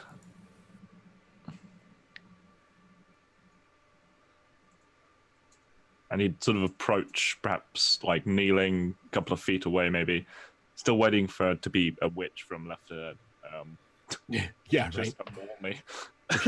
Troy turns and says, "Tell him Large Marge sent you," and her face goes. Yes. Pee Wee Herman, remember that? Yeah. So Zarg, you follow Renard into the room. He kind of hunkers down a few feet away from her. I'd probably like sitting back on his heels, to kind of bring him at the same level. She doesn't look up at you, and you see her hands are just kind of working along this worn dress on this doll, and she goes, she just nods her head slowly, and though she's still crying, it's much quieter now.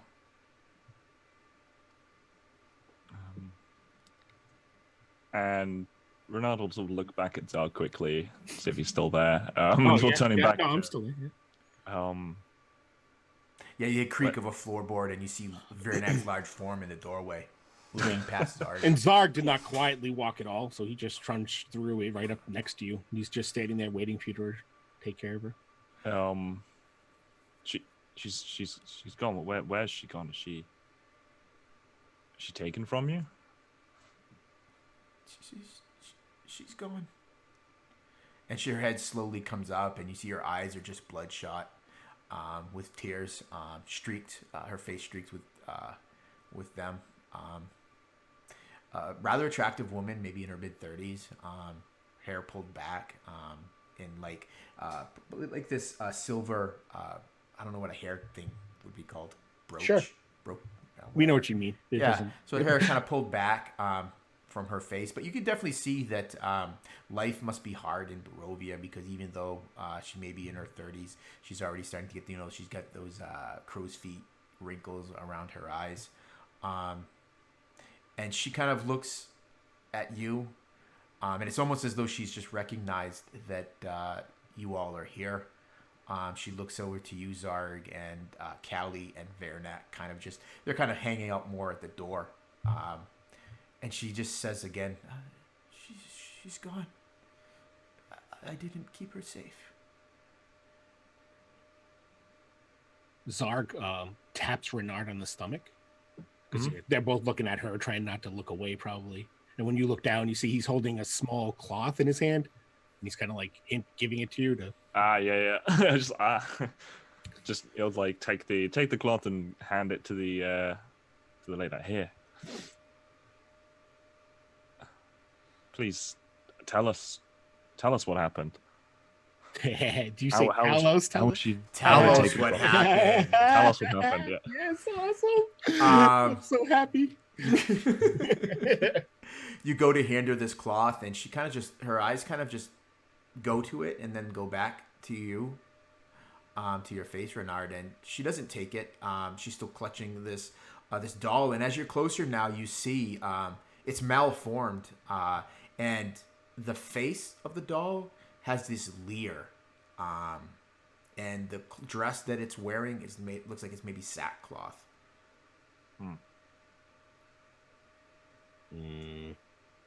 Not sure I like creepy dolls. So she doesn't take the cloth. Just sort of like hang there for a couple of seconds before putting his hand back. Like, what didn't you protect her from? what's the way to put this? Like, what were you trying to keep us safe from? You know, and tears, or you just see tears still filling her eyes. She's like, "This was her doll.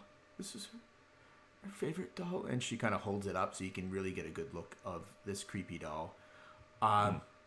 This was her room. I kept her here.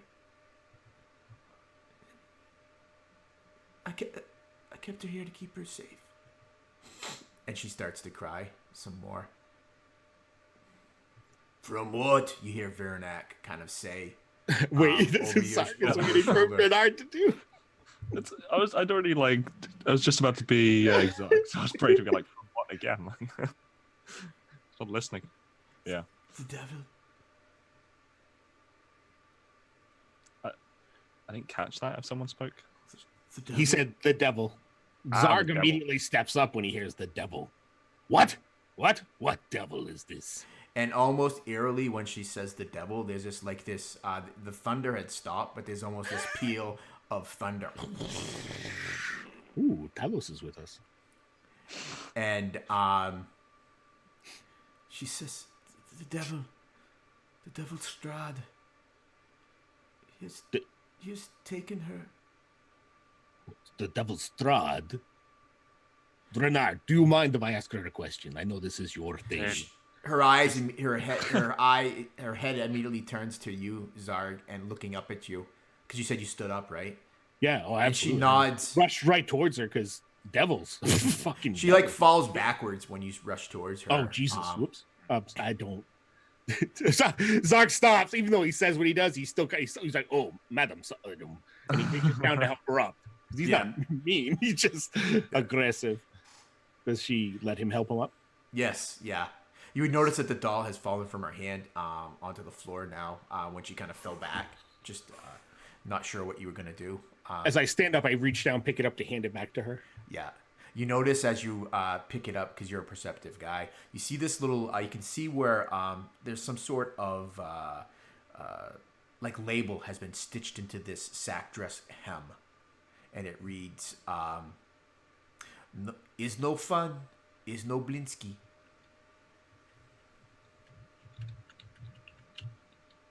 But she takes the doll from you. And she just kind of sits back on the this rug in the center of the room. Once she sits back down, Zarg, now not quite as loud, but still he's Zarg. He's going to talk loud. It's the hearing loss, right? Yeah. Who is, well, you've been struck by lightning 4 times. You do things that are weird. Madam, who is this Strahd? Where is this devil, and where can we find it? Strahd. He lives in Ravenloft. She points in a random direction. It means nothing to you. In his castle. You cannot see it now. It is hidden by the clouds, but it leers over the village of Barovia. That is where my daughter, my fair Gertruda, has gone. And she starts to cry again. You're a daughter of Gertruda. She's not dead then? She is, no, you fool. You cannot hear. I said Gertruda.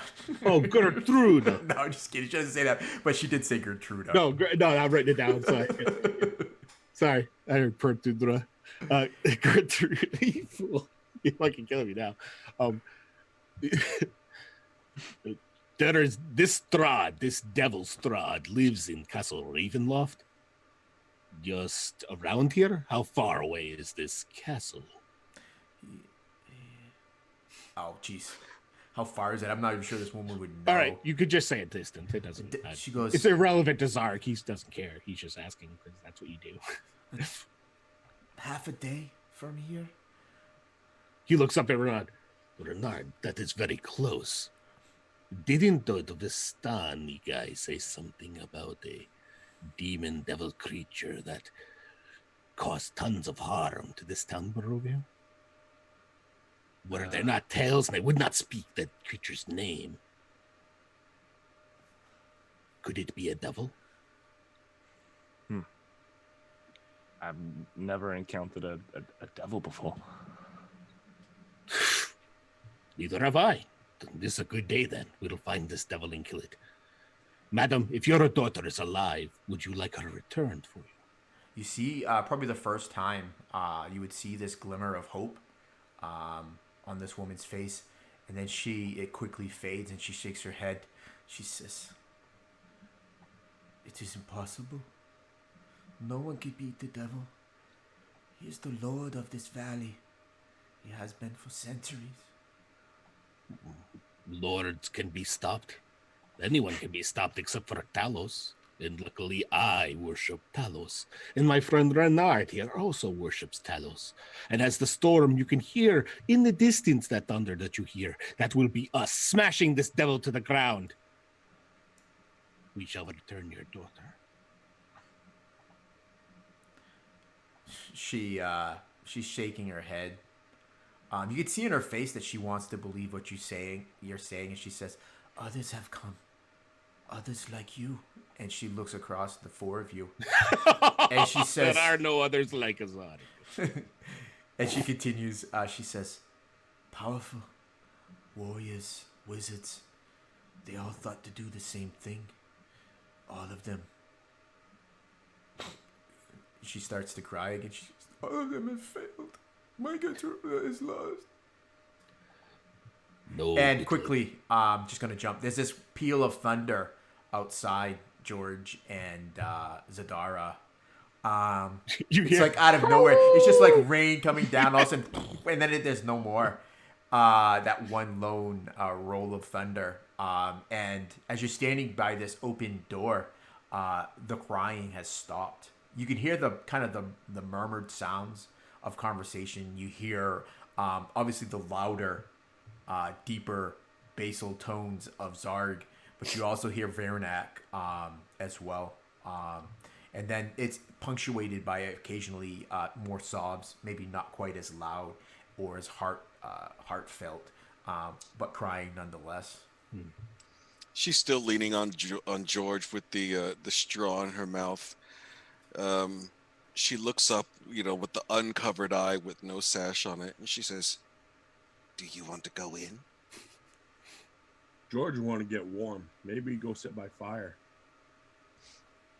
Good. You would see that there is that dark, dead hearth in this home. It's unlit, but you do see that wood has been kind of stocked on these metal iron rakes that you would set the stone on. I'm gonna get the fire going. Stone wood. So we walk inside then. Yeah. Let's just make ourselves comfortable. Yeah, She so left you guys go in. marshmallows for us. Hey. Yeah. It's rather academic for you guys to get this fire going, and you can still hear the sounds of conversation. We would not even pursue that. Yeah, we you would strip. stay near the fire. No, so you strip off maybe your cloak and maybe your outer garments and start to hang them across chairs down in this woman's dining and living room, and just immediately makes puddles below where they're hanging, but the heat, the warmth from the fire feels good. Perfect. So that's what brings us up to speed with where you guys are upstairs. So she says, others have come, others have failed, others powerful. Madam, you must know that we, and he points to him and Renard, there's only him and I apparently in Zarg's mind, we can do things that others cannot. Renard himself has been brought back from the dead twice, within a week. She looks, you see this fear cross her face, and she kind of sucks in breath. She goes, he's dead? No, not dead. He's brought back from the dead? And she kind of someone kind of pushes back on the floor, and she looks at Renard with this newfound horror. Now, Renard, you have something that makes you stand out as slightly red eyes. Yeah. And she's probably noticing this for the first time. She says, I thought it was just like a glint from the candle. What does he have? Glowing, he has red eyes. Glowing red eyes. His sorcerer. I mean, it's not like bright glowing lights, but there's definitely a glow to them. And Wait, I probably aren't they imagine kind of purplish now? Is they're getting a blue hue? There's still red. We'll let Harry Yeah. narrate the Yeah. Beautiful red. Yeah, so she sees that and she looks at you and she looks at the others and she goes, I should have known it. Yes. You are in league with the devil. You have come to kill me.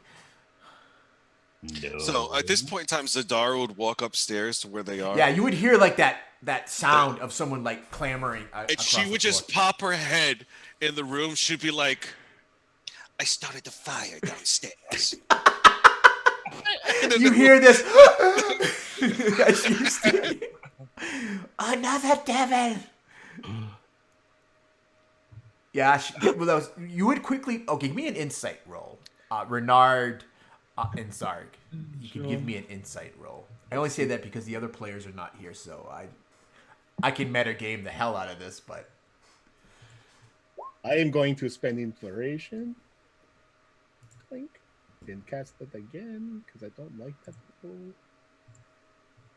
Clink. I got the 22, of course. yeah. You suspect Renard. Well, you immediately know that your eyes are definitely and plus Zarg's comment about you coming back twice from the dead did not help. But you suspect this Renard, but Zarg, you know that it's probably very unlikely that this woman has not seen anyone that, one, looks like Vernak, two, looks like Zadara. So when she sees Zadara's much more dark ashen skin, and is your hair white? And do you have red eyes too, Zadara? Probably, yeah. Oh shit! Yeah, so she's just like you don't even know if she's breathing right now. She's so afraid. You hear Vernak say, "What is wrong? What is wrong with crying woman?" And he takes a step forward. Poor lady. And you see Callie kind of reach up and just kind of like grab his arm. And she whispers something to him, but you can't hear it. She looks back to you, Renard and Zarg. You've come to kill me, haven't you? No, So man. did he keep my daughter? No, we heard you crying because you're so damn loud. We would have not come up here if you weren't crying so loud. It's actually very warm. Jesus, Andre. Now, anyone listening to this game you can't see him. appreciate the fact that Andre is actually situated his camera so he's peeking in from the side every time he's doing that. Oh, shoot. She just looks at you and she is deathly afraid. She goes, so you have come to finish the job. Tell me, before you kill me, at least tell me my daughter is safe.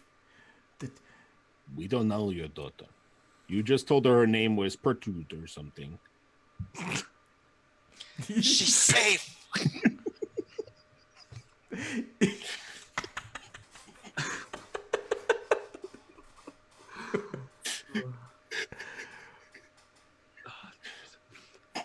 That's the last time. That's the last time. We're all like waiting. We're like, while waiting, we're like, all right, when's he gonna do it again? No, that's the last time, I promise. She looks back. So she's scrambled back from you a little bit. So she's kind of like sitting back on her bum, with her hands on the floor. The doll cast aside. Zarg walks and picks up the doll and then kind of walks towards her, not too fast, very calmly. And then he kind of squats down, holding the doll, not giving it to her yet. He's holding on to it. And he looks at her and he says, sorry, I was trying to think of what Zarg would say. There's a lot of things that come to mind, but none of them are good. Madam, as I told you, we came to help you. Your door fell open. We came in. But we needed you to help you because you're crying. If you truly need our help, we can do this. I know. Talos is with us. Right, Renard? Yep. See? Talos is with us. What is your name, madam? I am Zarg of Talos. She's looking at you this whole time, but when you talk to Renard, her eyes flick to Renard and then quickly flick back to you. And she goes, he's one of the undead. No. Come back from death He's save- Renard. He casts spells. He's like, but you. I'm not dead, miss. Look. Feel, Right, 'cause he would feel have color in to my, his- in his my skin. skin, like Yeah. beneath my skin, and they'll like approach slowly and reach down so that she can touch his like the back of his hand or something to like feel that he's really really warm. Yeah, she tries to pull away, but like you're faster than she is. She feels the warmth and she says, I've seen many that are dead, and they don't stay dead. The devil. Right. He is madam, one of you- them. Wait. Is it the devil or is it undead? There are two different things here. We call him the devil. She's whispering like someone could hear, but Yeah, like she could, yeah. and she goes. I am not whispering. She goes. You see her. She kind of leans in close to you, but she's looking at Renard because he's much closer to her now. And he's still like touching her. She goes, he's a vampire. And then she looks back at you when she says that, looking for some sort of recognition. I mean, besides her accent, would I know what a vampire is? I'm pretty sure. I don't know if I. I don't think as a worshiper of Talos, we're not. You can give me a religion check. You could do the same I want to thing, make sure I Renard. react properly for what he would react. A religion, you said, right? Yep. 21. Phew, yeah. Renard, do you want to give me a religion check? Yeah, I mean, I don't think he'd. You don't have to be trained in it. Oh, apparently so. Shit. When she It's immediately. a natural 20. Holy You were saving that for a death save, but we haven't killed it yet you this just session. that's save, yeah. Sorry, Renard. But no, immediately once she says that, you both immediately know what she is. It's probably one of the most dangerous of the undead.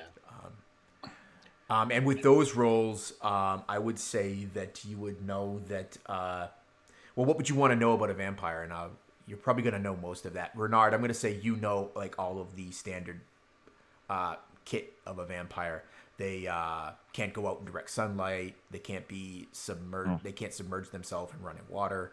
The only way you can kill a vampire is to you could temporarily kill them by like butchering them, but you can't fully kill them unless you follow them to where they rest and sever their head from their body, burning the corpse so that it does not return. So you would know all that. You would know that you could stake them.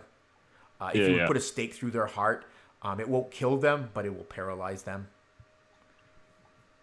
So you would know all of you would know most of that too, Zar. Actually, with the 21, you would know. There'd be all like of a those as well. sort of made it like quake in his vampire. Yeah, you see Zarg like immediately turns his head to like to meet eyes with Renard, who's standing right next to him. Yeah, you guys are. We're both like, It's like one of these moments where you're like, yeah. Vampire.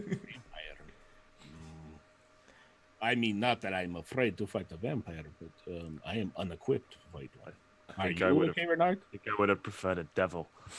Right. she grabs you, maybe forgetting her fear of Renard at this moment, and she grabs you by your tunic or surcoat, your surcoat, Varg, and she pulls you in closer, pulls herself. I probably more pulling herself closer to you, and she says, "It is not only that.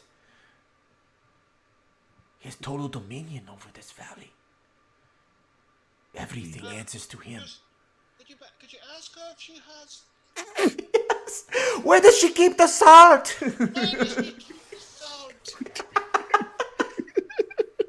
She says, "In the cupboard.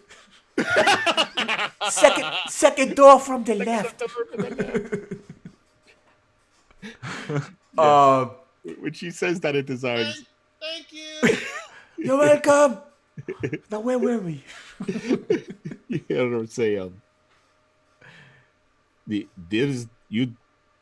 he is in charge of this area. He is a king. She nods. He's the Lord, but more than that, he has a natural control over the world. At least this valley. This mist. Have you seen the mist? It is forever surrounding Barovia. I've seen some fog. You are trapped here. Sadly, with the rest of us.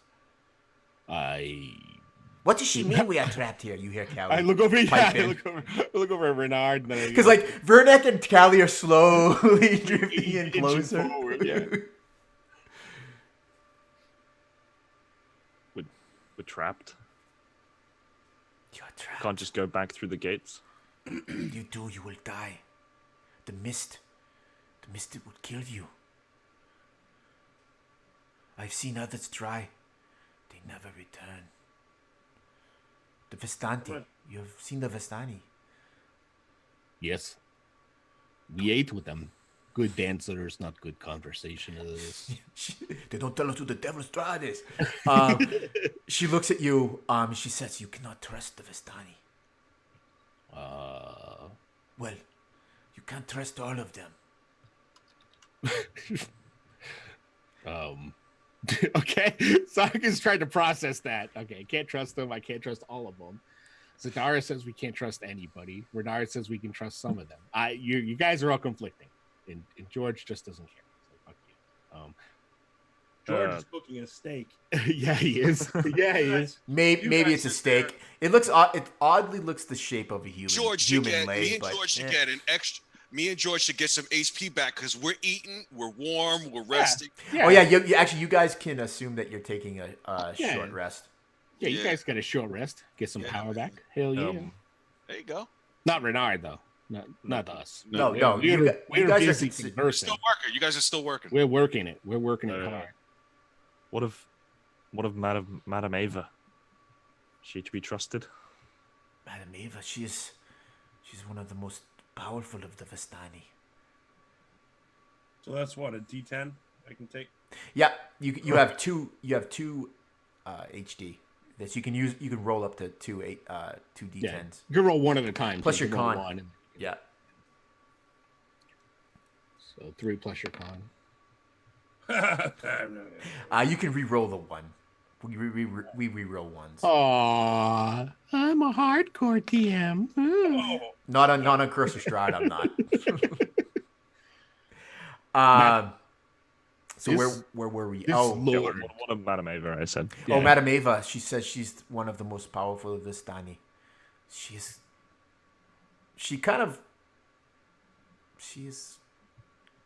not in league with the devil, and she sounds like she's not quite certain.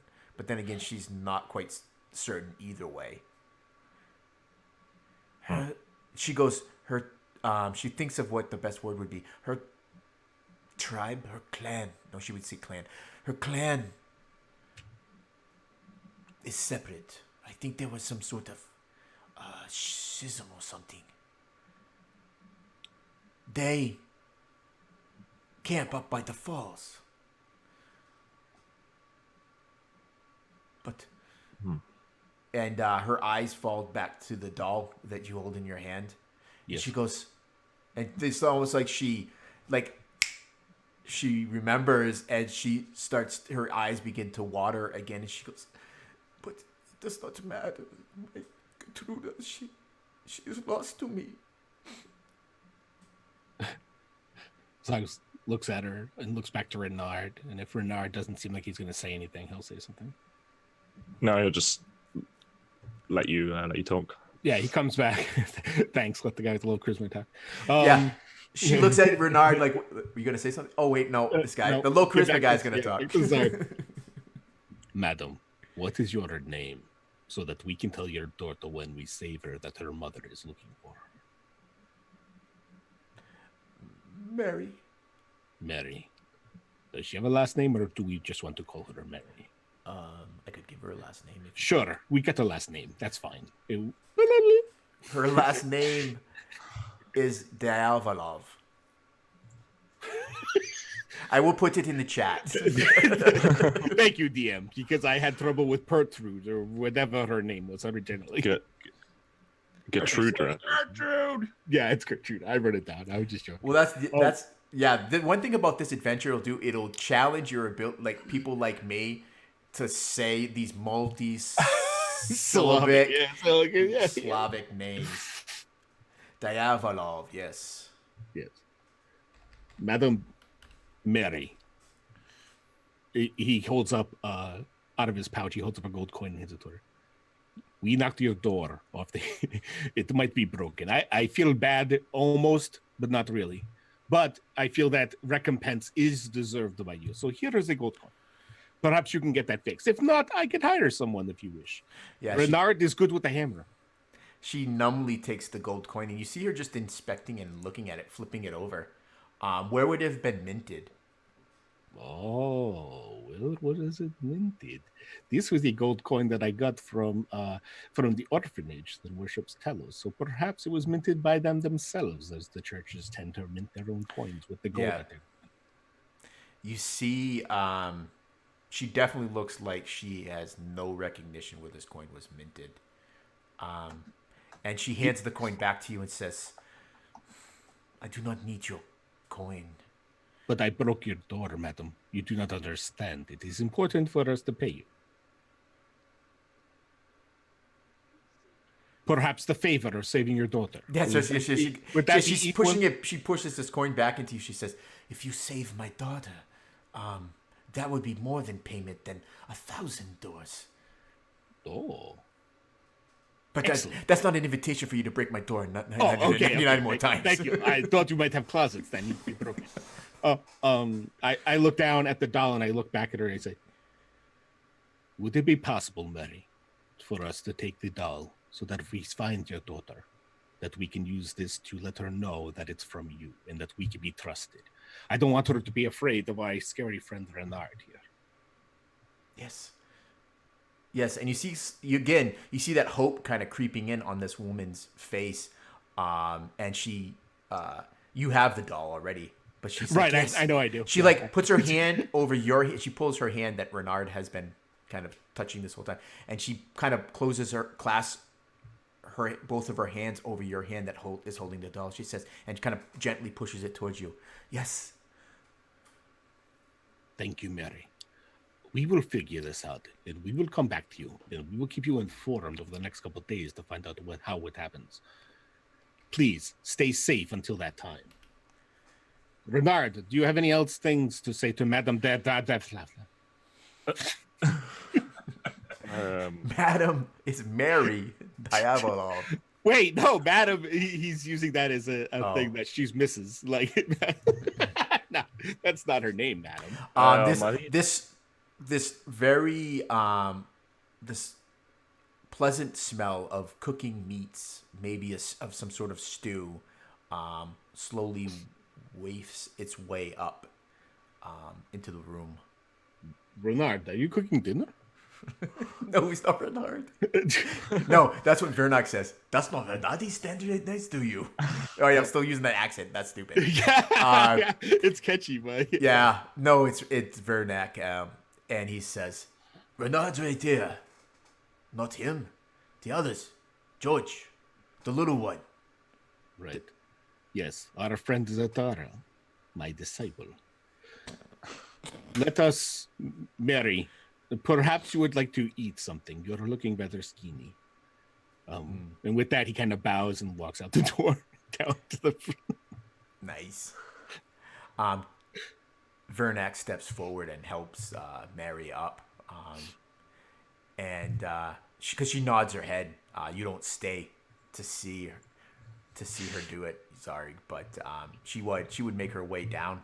I imagine Zadara and George, you've lit several candles down, making yourself comfortable. He's like kicking back.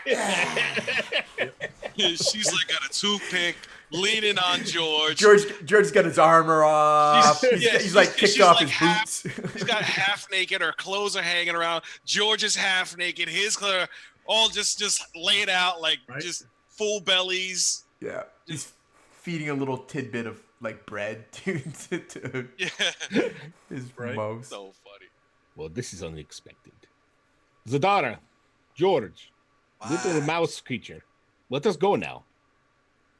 But George warm. Oh. I'm sleepy. But Mary kind of pushes past you and and she says, "No, please. The least I can do is give you a warm place to sleep for the night." See, listen to her. And she still looks a little unsettled when she looks at you, Zadara.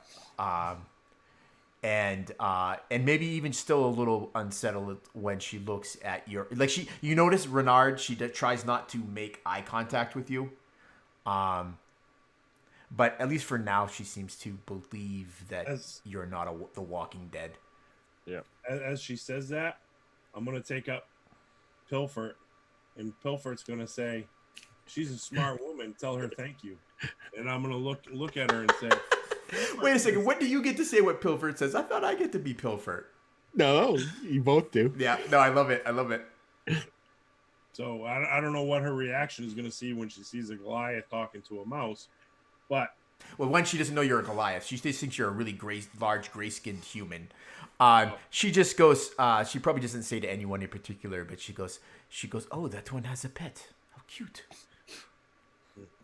And then she starts to cry again, and she goes, "Gertrude had a pet." Oh, Jesus. Oh my gosh, she lost her cat. You know, kind of thing. Zarg, So there's probably some more. We all look at George. We're like, really, daughter? Yeah. It's all his fault. Zadara would take a white powder, and in the bowl that she had prepared of food, she'd like put the white powder in the food just to help the lady sleep. And she would be like, "Here, we have prepared some food.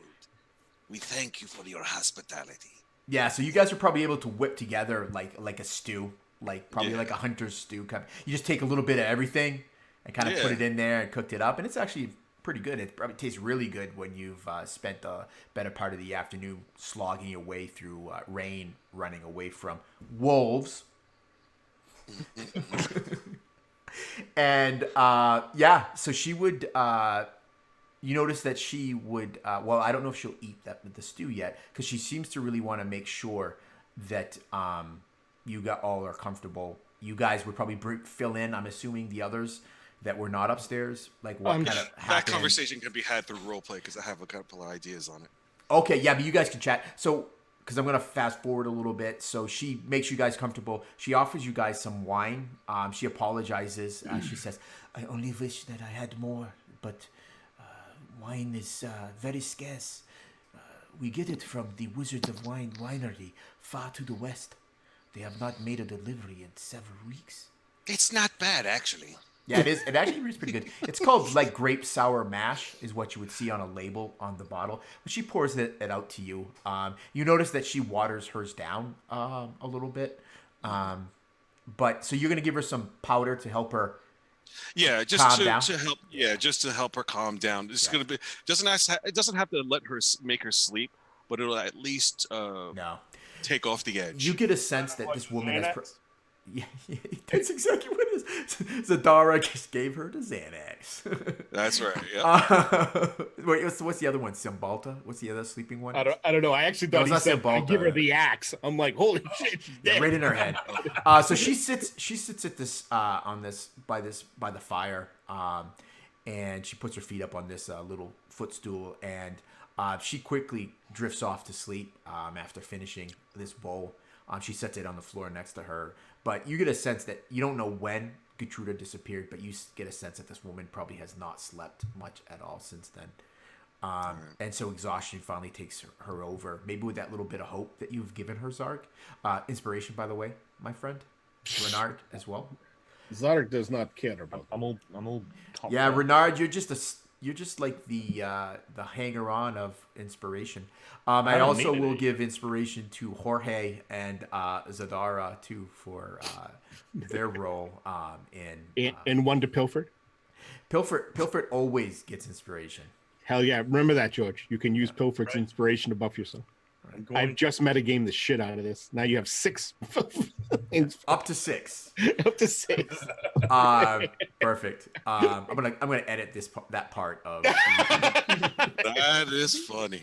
So what's great about editing these things after is that you can edit this stuff out. So yeah, you guys make your way comfortable, and you just hear the gentle sounds of her sleeping by this fire. It's warm. It's comforting. It's probably the most comfort you've had since you started out. In the morning, but it's been a full day. Maybe the exhaustion of the travel is finally catching up to many of you. So you're able to strip off much of your wet clothing, and much like the others have done, kind of it's just, if you were to see the picture of it, your stuff is spread all around this common room of this townhouse Yeah. to dry. Yeah, so at that point, Zadara would probably be sitting next to the crackling fire, and she would bring to the attention of the others that were speaking to this woman. She would say, "Oh, I'll wait." It was one real quick thing because Brian is not here. Vernak, after several minutes of Mary sleeping, goes over kind of gently. This large giant of a man scoops her up and carries her upstairs. And he comes down several minutes later after he. Several minutes, huh? Oh, jeez. Jeez. Let's keep this game PG. Oh my God. I don't know what you're talking about. We are not going to. I asked a simple question, my friend. Yeah. Just so you know, I stripped down to my cloth wrappings. Nice. Yeah, I think I'm naked. Zarg does keep Yeah. We had a bunch of people that probably aren't too modest. I just don't know what was Zadara and Callie. Oh, Zadara doesn't carry that. Zadara doesn't. Vernak probably just has his loincloth on, or some kind of small clothes that's just covering. It's not like he has any bits showing. Not as much, anyways. So yeah, he comes back down. He joins you guys. Probably Callie is probably the most closed of all of you. She's kind of sitting off by herself, probably like in the corner of this room. You know, she's quietly eaten her stew and sipped her wine. And she's probably taken off her cloak, but she's left her other clothes on. And even with the encouragement of some of the others of you, she's, for whatever reason, she comes up with this reason why she doesn't want to take her stuff off. So she kind of sits in this damp clothing. But anyways, sorry, So Andre. Zadara, what do you say? We met an old woman who was walking toward the well before. We seem to have scared her off, but she did tell us that to the west, that's where the Vistani woman is. This Madame Eva. What did you find out? The woman's name is Mary. Mary did. Sorry. He says, No, I say did. okay. Zarg does not give two shits what her last name is. This is her home. She did not mention it. But I think Renard, didn't she say something about where the Vistani were? Were you paying attention to her? Yes, to the west by the falls. By the waterfalls, yes. Yep. We also discussed that she was sad because her daughter was taken. A Pertudra or something, I think, right? Go through the. Yes. Yeah, that's what I meant. Gertrude. Who took her daughter? Apparently there is I think an undead devil lord king of Barovia who lives in a castle of ravens, is what I got out of it pretty much. But he needs to die. What type of undead? He Lick. is. Vampire. In my head, I'm like, what's a lick? But Yeah. no, I have no idea. I don't think a lick. That's different from a vampire. So yeah. A lich? Yeah. No. Lich. It's same to me. It's Same, like yeah, Zarg just doesn't know what it is. I know what it is. But Well, it's just a vampire. But you say vampire, and then Yep. she just turns. You would notice that Zadara looks up at George real quick, and then she would probably snuggle close to him because she does not like the sound of that. And she would say something to the spirit of, I'm liking this place less and less. and that's about it. yes, my friend. I think that there is a great evil and it needs to be cut out. I am overjoyed that Talos brought us here. This is a great adventure. Quiet storms. Does Talos have any of them? No. I mean, even the windstorm, with just nothing but wind, makes noise. I guess. She turns to the side. She's just completely pissed off. So I'm gonna look at Pilfer and I'm gonna say, "Strange woman, keep cuddling." I think I hurt her if she keeps going. You're too small to hurt me.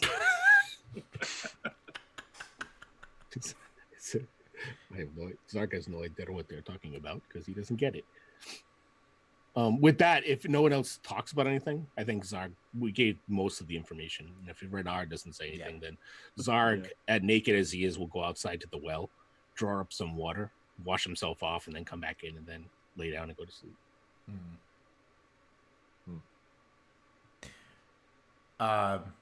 So that's what Zarg is doing. At some point between the end of the conversation between Zarg and Zadara, Callie has drifted off to sleep. She's kind of, and Vernak as well. Damn. Should we give Smelly Woman bath? I don't know. She snores like a dog. Yes, we should put her in the well. Head first. The well? Yes, that would clean her off real well.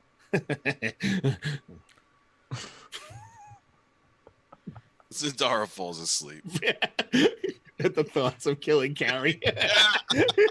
Yeah, just a normal day for me. Pleasant dreams. It's pleasant As Zadara dreams. drifts off to sleep. She goes, "Oh, I remember that. That was one of my favorite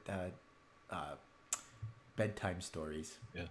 Oh, dude, Zarg will like all of a sudden just sit up and he'll look over at Renard, whether he's sleeping or not. He'll be like, "Friend Renard." What? Just waking up. Yeah, he's like, "Oh my god, I got beat down today. Please, Don't you have a way to magically put things back together? Do you think you can put the board that was holding the door back together? Maybe. Ha! Then we don't have to pay for the door. We don't even have to save her. Oh, it's a good day. That would have woke up Zadara, and she'd just be like, Shut your mouth. I'm trying to sleep. Yeah. Perhaps we do it tomorrow. Zarg looks at her and he's like, "Sorry, Zadara. I didn't mean it." He kind of looks like, yes, Renard. We'll do it in the morning. Gets in the corner and just kind of goes to sleep. George is gonna snore extremely loud. Yeah. I mean, like so loud, nobody can sleep. No, I have the best sleep ever because it reminds me of thunder. So, as you guys kind of just hunker down to the warmth of this fire in Mary's home, the sounds of rain continue to be heard, but it has that almost like that white noise calming effect as you all drift off to sleep.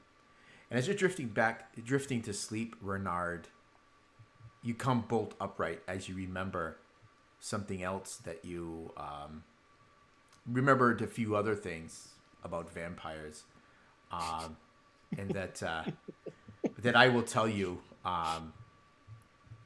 after this session. Nice. But yeah, you go through. Oh, actually, well, let me just tell you right now.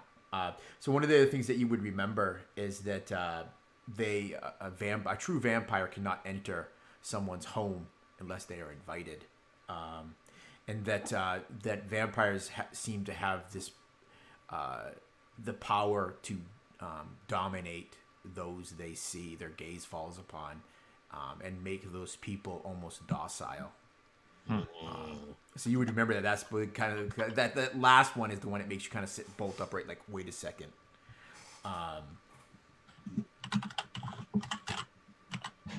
Okay. And Howson So you got the using nat 20. That's why I was like, oh yeah, you probably would know that as well. That's fair. using their eyes to like the stare to like dominate people. Yeah. Well, you would also know that they. I didn't tell you this, but I figured you would probably know it anyways, just meta wise. That they also can change form. To that of a wolf, a bat. Yeah, exactly, Zarg. Wolf, a bat, or even the mist itself. Zarg doesn't know any of that. That's just Nope. I provided a link in the chat to help along and follow with the DM, just so you know. He's probably the best vampire ever. I don't know any vampires, so I'll take your word for it. Yeah. So you wake up the next morning to the sounds of Mary preparing a breakfast. She seems a much different woman. She still looks beaten, but like I said, that little bit of hope that you've given her from the night before, Zarg, she holds on to. And so she quickly makes you a meal, and she would offer, any aid that she could.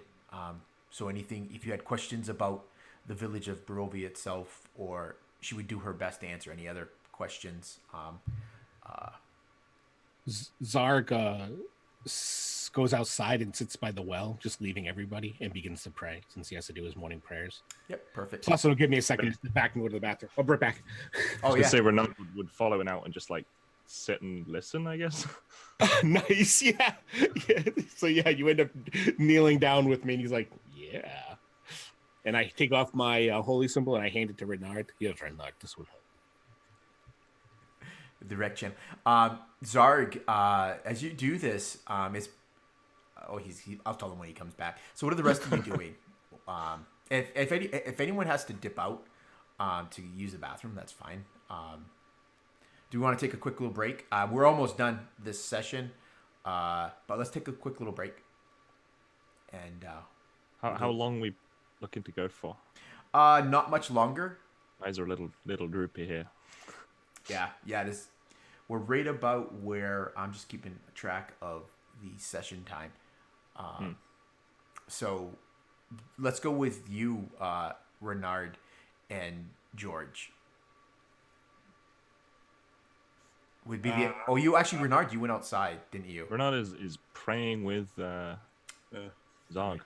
Yeah, it's one of those things where you're probably repeating what he's saying, and every once in a while your eye opens up and you look over at him to see if like anything's happening yet. Yep, exactly as you're that. kind of clutching this holy symbol. So, what's Mary doing? Mary has just kind of prepared you guys a very simple. It's like poaching some eggs. It's a little lamb. Oh, So, Yes, and it looks an awful lot like Callie, who's absent, but George is going to stand up and face the fire yeah, and stretch. Now, keep in mind, he's still in his cloth. yeah. He's going to bend over, kind of, Yeah, touch his toes. right? Without thinking it, Yeah. and hopefully Mary doesn't get scarred from this. Yeah, I think she probably would avert her eyes, so she does not want to see that. There's probably that moment where she's just like, it's like watching a train wreck kind of a thing where she just watches for a few minutes and then kind of blushes and realizes what she's doing. Right. And she cleans up. So in that period of time, we don't have to role play it, but is there certain questions that you might have? If not, if folks want to give me a persuasion roll, I will share some information that you would glean from Mary through the morning, and then you guys can decide where you want to go. Well, can I do something where we're outside while they roll? Yep. I actually wanted to tell you something, John. Oh, okay, yeah. As you stepped away for when you came back. So as you're sitting there praying, it feels different to you, much different than it ever has felt. Stronger, more powerful. Right. You would think so. But no, I know. I'm playing with it. And so you're sitting there, you're praying, and it feels distant. As though Talos, you reach out and you can feel his presence, but it's like very much muted.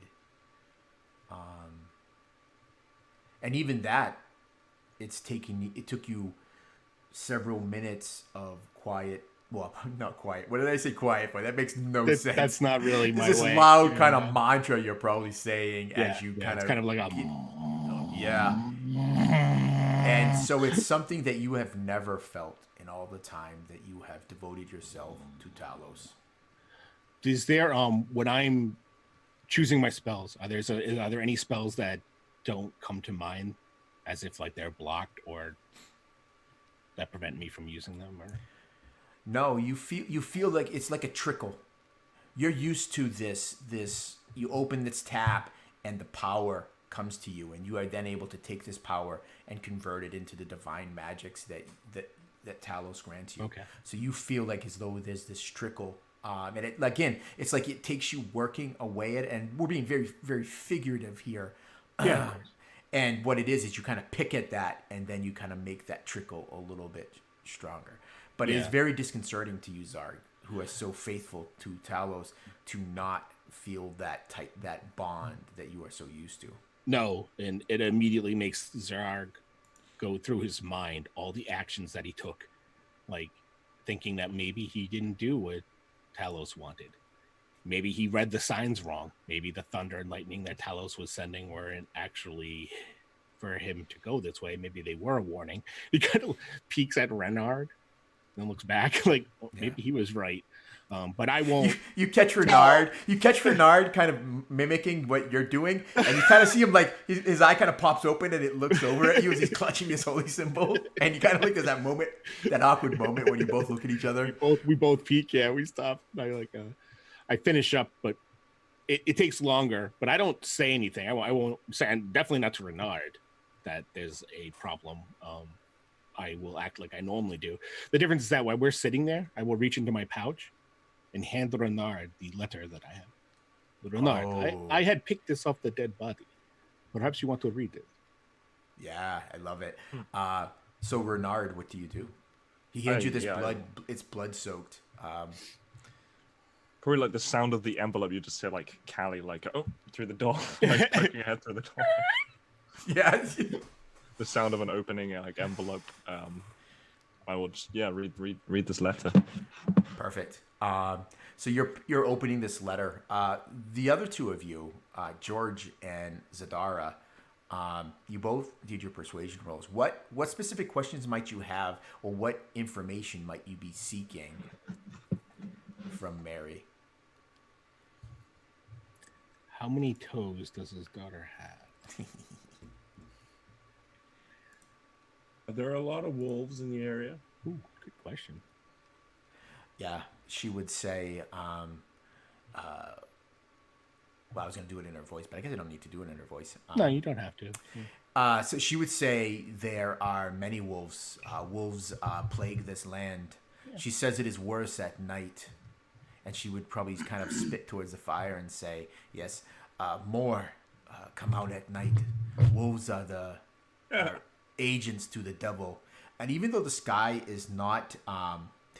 this is going to be perfect for you, Zarg. So the devil, she says the devil Strahd. And she says it very quietly, but even then, off in the distance, Zarg, you hear the like a rumble of thunder. Yeah, really? Every time someone says their name. Yeah, just assume that anytime someone says the devil Strahd, there's this roll of thunder. Like young Frankenstein. Yes.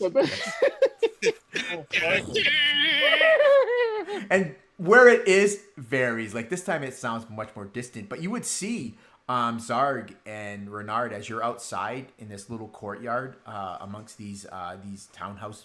You can look up, and 1,000 feet up, perched up on this great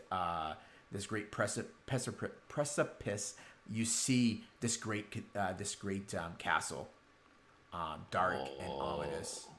And you would know instantly that is the castle Ravenloft, where the devil Strahd calls his home. So you would see that.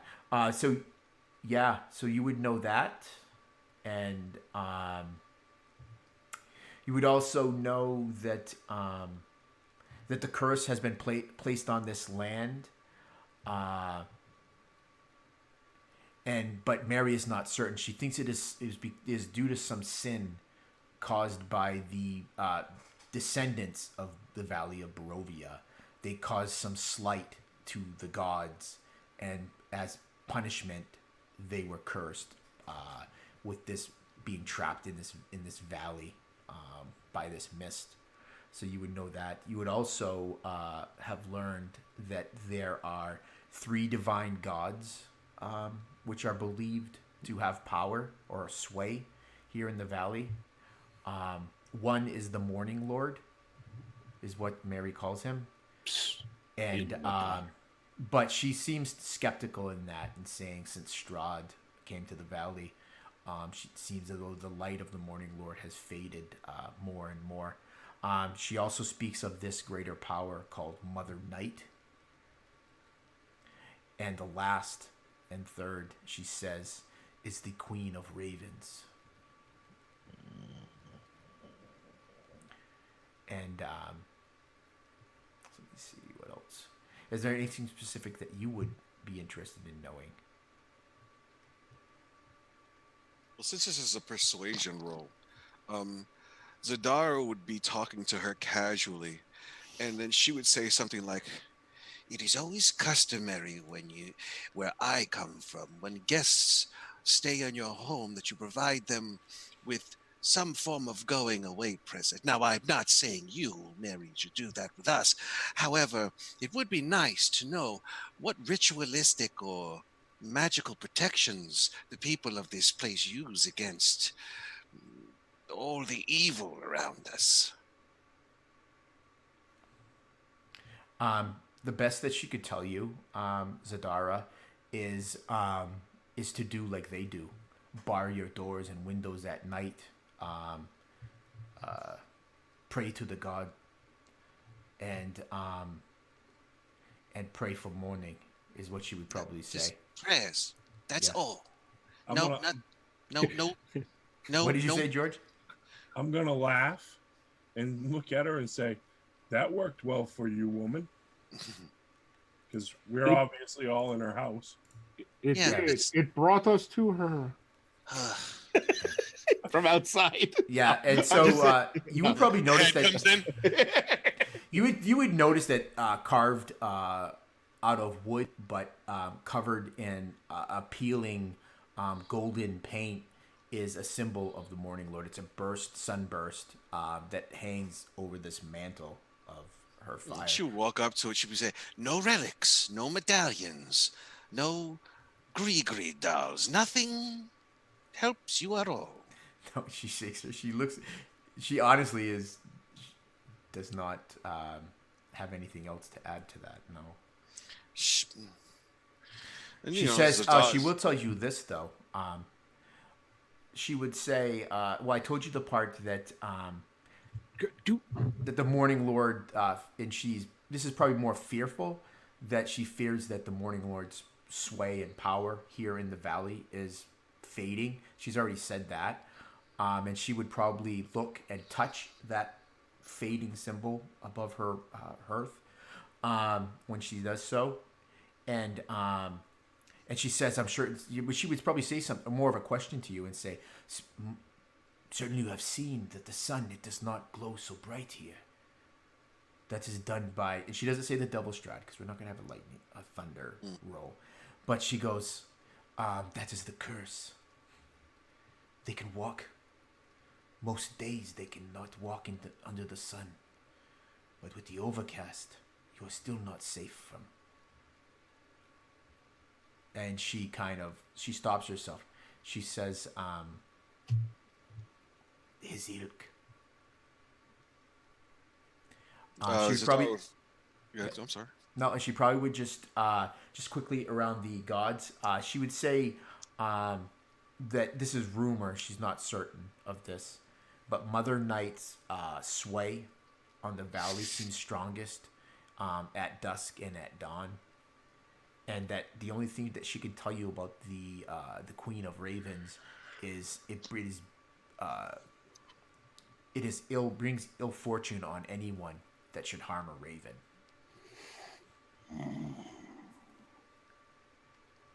All right, so she thanks her, and Zadar buttons up her blouse, and she places her belt on with her sword, and she just turns around and she says, "Thank you, Mary," and walks out of the house. Perfect. Yep. And George, did you have any specific questions? No, George, you can't. You can't lay on that. Oh, mine was just about the wolves. That's all I care about. Yep. So she would, you would hear the part that there's plentiful. She would talk a little bit about how some wolves are not quite as natural. She has heard, though never seen, there are some wolves that seem to walk on 2 feet rather than all 4. And that might be bring like a little flashback to many of you when to the night before. But yeah, so she would wish you well. She would probably do those final parting words with Renard and with Zarg, and just kind of looking for assurance that that you are going to save Gertruda. But so that's all. That's what's happening at the tail end of the breakfast. So we'll return back to Zarg and Renard. Renard, you open this blood-stained letter. And I just need to find the handout.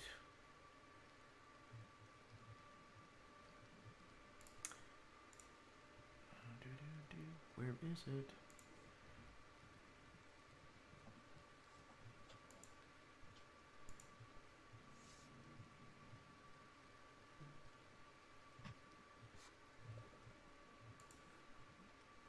Apologies.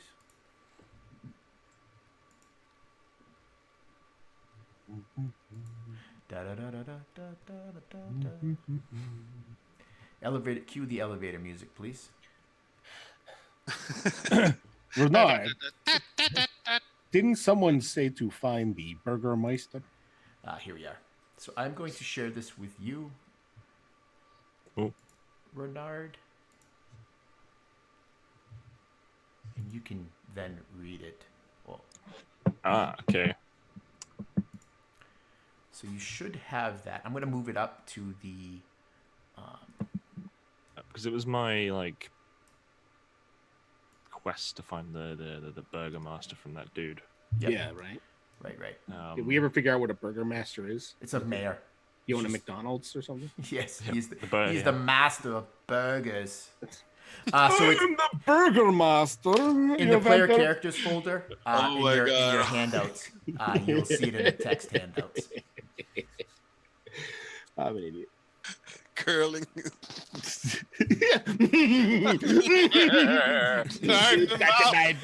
I'm sorry. Monster the burgers. When I hear Burgermeister, I think of that old Christmas special, Santa Claus is coming to town.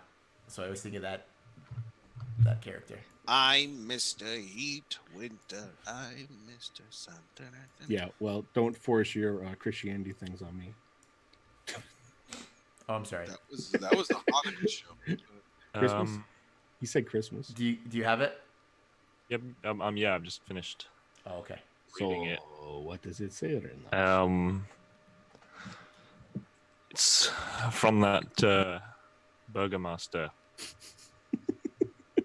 It mentions the vampire, Strahd.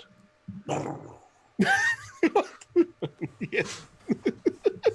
Gotta get a sound bite. You gotta get. Dude, you need that because I want to say Talos every time I hear the thunder. Because it's just that's where every time that happens, he's like Talos. Yeah. Strahd. He's bitten this Burgermaster's daughter. Yes, the K girl. I think it's Irina. Yeah, is the name. I was close. Yeah, it's Irina Kolyana, I think it's the. Oh, Kolyana. Is that what it is? Interesting that the daughter has a different last name. Maybe married. He married his daughter or not? No, married to someone else. I'm sorry. I did And not. she apparently is dying from this bite. Does it have a what? It doesn't have a date. Who's an address to? It's That person we are carrying. He looks over Just the dead says, body laying on the ground. Yeah, tucked over It's on the addressed- side. Fucking- Like it's one graying hand sitting outside of the blanket. Yeah. he's gonna look up and sort of wryly smile. I think it's addressed to you, Zarg. It says here, "Hail thee of might and valor," and it's like hold it up to show you. It's literally just addressed to thee of might and valor. This looks more like a call to arms, like a general. Well, it's, You would it's put them more in of a warning. telling us to stay away. So it's not the summoning. Yeah. You would be Why able would to, you even mention the thing then? That seems... Zarg, you would be able to read it now. Aha! I I just hold can it read held it. out. Yeah, because he holds it. Yeah, up it's to you. strange. I already have it. Talks of the ill fate of the daughter and then tells us to stay away. Yeah. Just you gave it to me last week. I just want to let you know. Yep. Yeah, I didn't read it, but I knew I had it.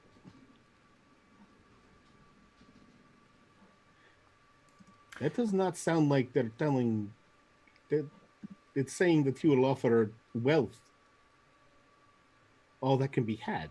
That sounds like something. Not the staying away. That sounds more like come and help. Are you reading the same thing I am? I think.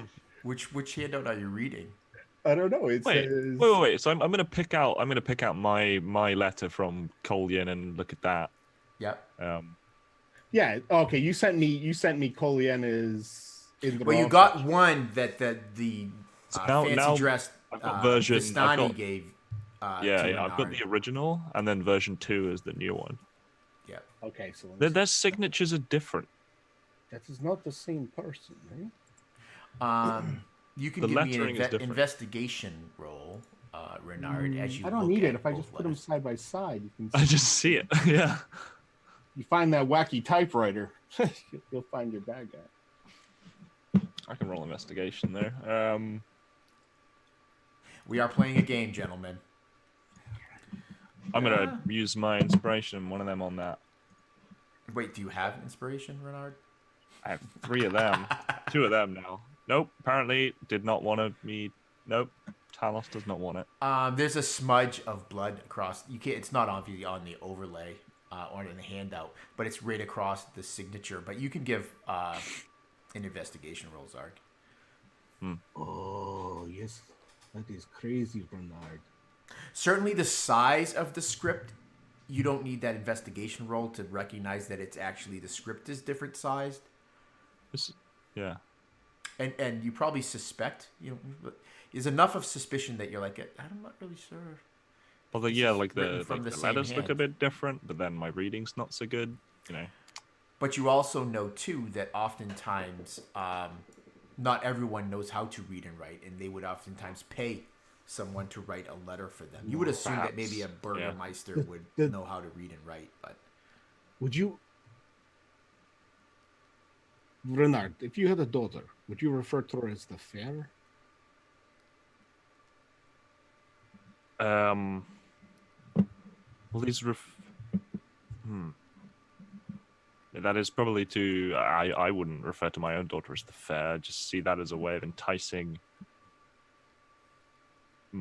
men of might and valor to come into Barovia. But that's from the second letter that warns not to come here. Yeah, and then the first one refers to her as the love of my life. Right. It's strange. The rest of you are kind of making your way outside as these two are kind of looking over near the well, are looking over these 2 letters. Yeah. One marked with blood and the other one of fine parchment, just crisply folded. As I'm looking at it, I reach mine, the second one, over to Zadara and say, Zadara, what do you think of this? What is it? It is a piece of paper. I don't think of it. Thank you. Zarg takes it back. He looks at George, then looks at the mouse, then hands it to the mouse. Yeah, so he hands you this letter for... Oh my gosh, I keep forgetting your mouse's... You got to put your mouse's name on your tag, Charlie. Pilfer. Pilfer. I keep wanting to call him Pelchit. Yeah, some sure. reason. I don't just know make why. him Russian because you want Yeah. to. Pilfert. So he hands the letter. You can tell by the way Pilfert, the way that he's handing it to you, he's really actually handing it to Pilfert. So Pilfert kind of like situates himself up on your shoulder, and he kind of looks down, and his head's actually moving. It looks like he's reading it. And then he says, "What do you think of it, brother?" You're muted.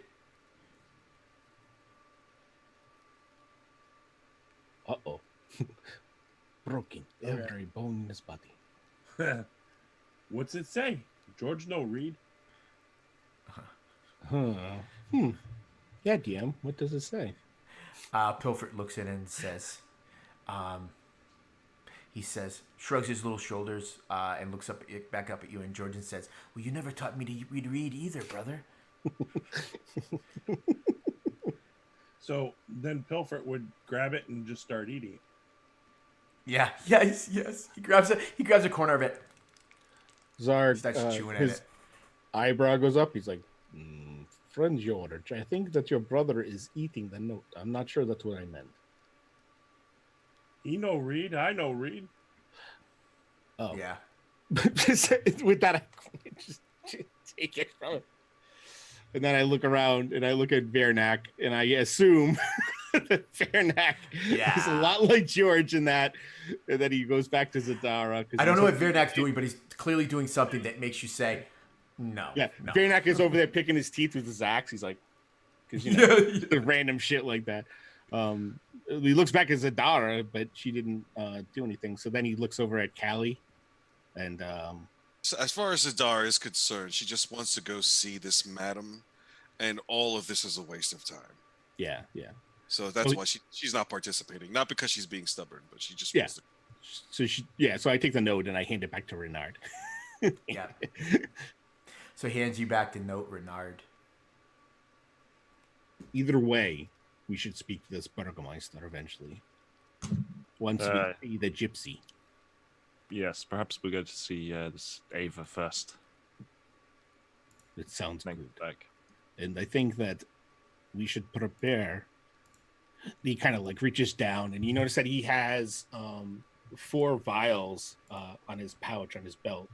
And he says, I only have 4 of Talos's refined holy water.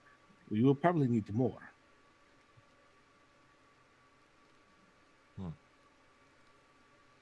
How do we get that? Well, we have to wait for a powerful rainstorm, go to a well or a spring where the lightning has struck it, and then we draw the water from it. It's very simple. See this, but of course. Yeah. Oh, man. I'm just making shit up, man. I don't know. No, sounds great. Sounds good. It's fine. Yeah. Yeah, so you're definitely going to look for a spring that has to be struck by water. Not right now. Yeah. I think that I just, that's on Zarg's mind is that, and then his goal is to go visit the Lord up in that castle that he can now see. He has a clear destination. So yeah, you all can see the castle at this point. So that means to him it's daytime. You know, he's going to need weapons to stop him. And since I rolled high enough and Renard, we both know what we need to take him out. So perfect. So you hear Callie say rather impatiently, well, if we're going to go, we should get going. And she kind of jumps down from the stoop and starts to make her way down that little alleyway to the main road. And I think that is where we'll end this session, where you guys can then decide where you're next going to go. Well done, guys.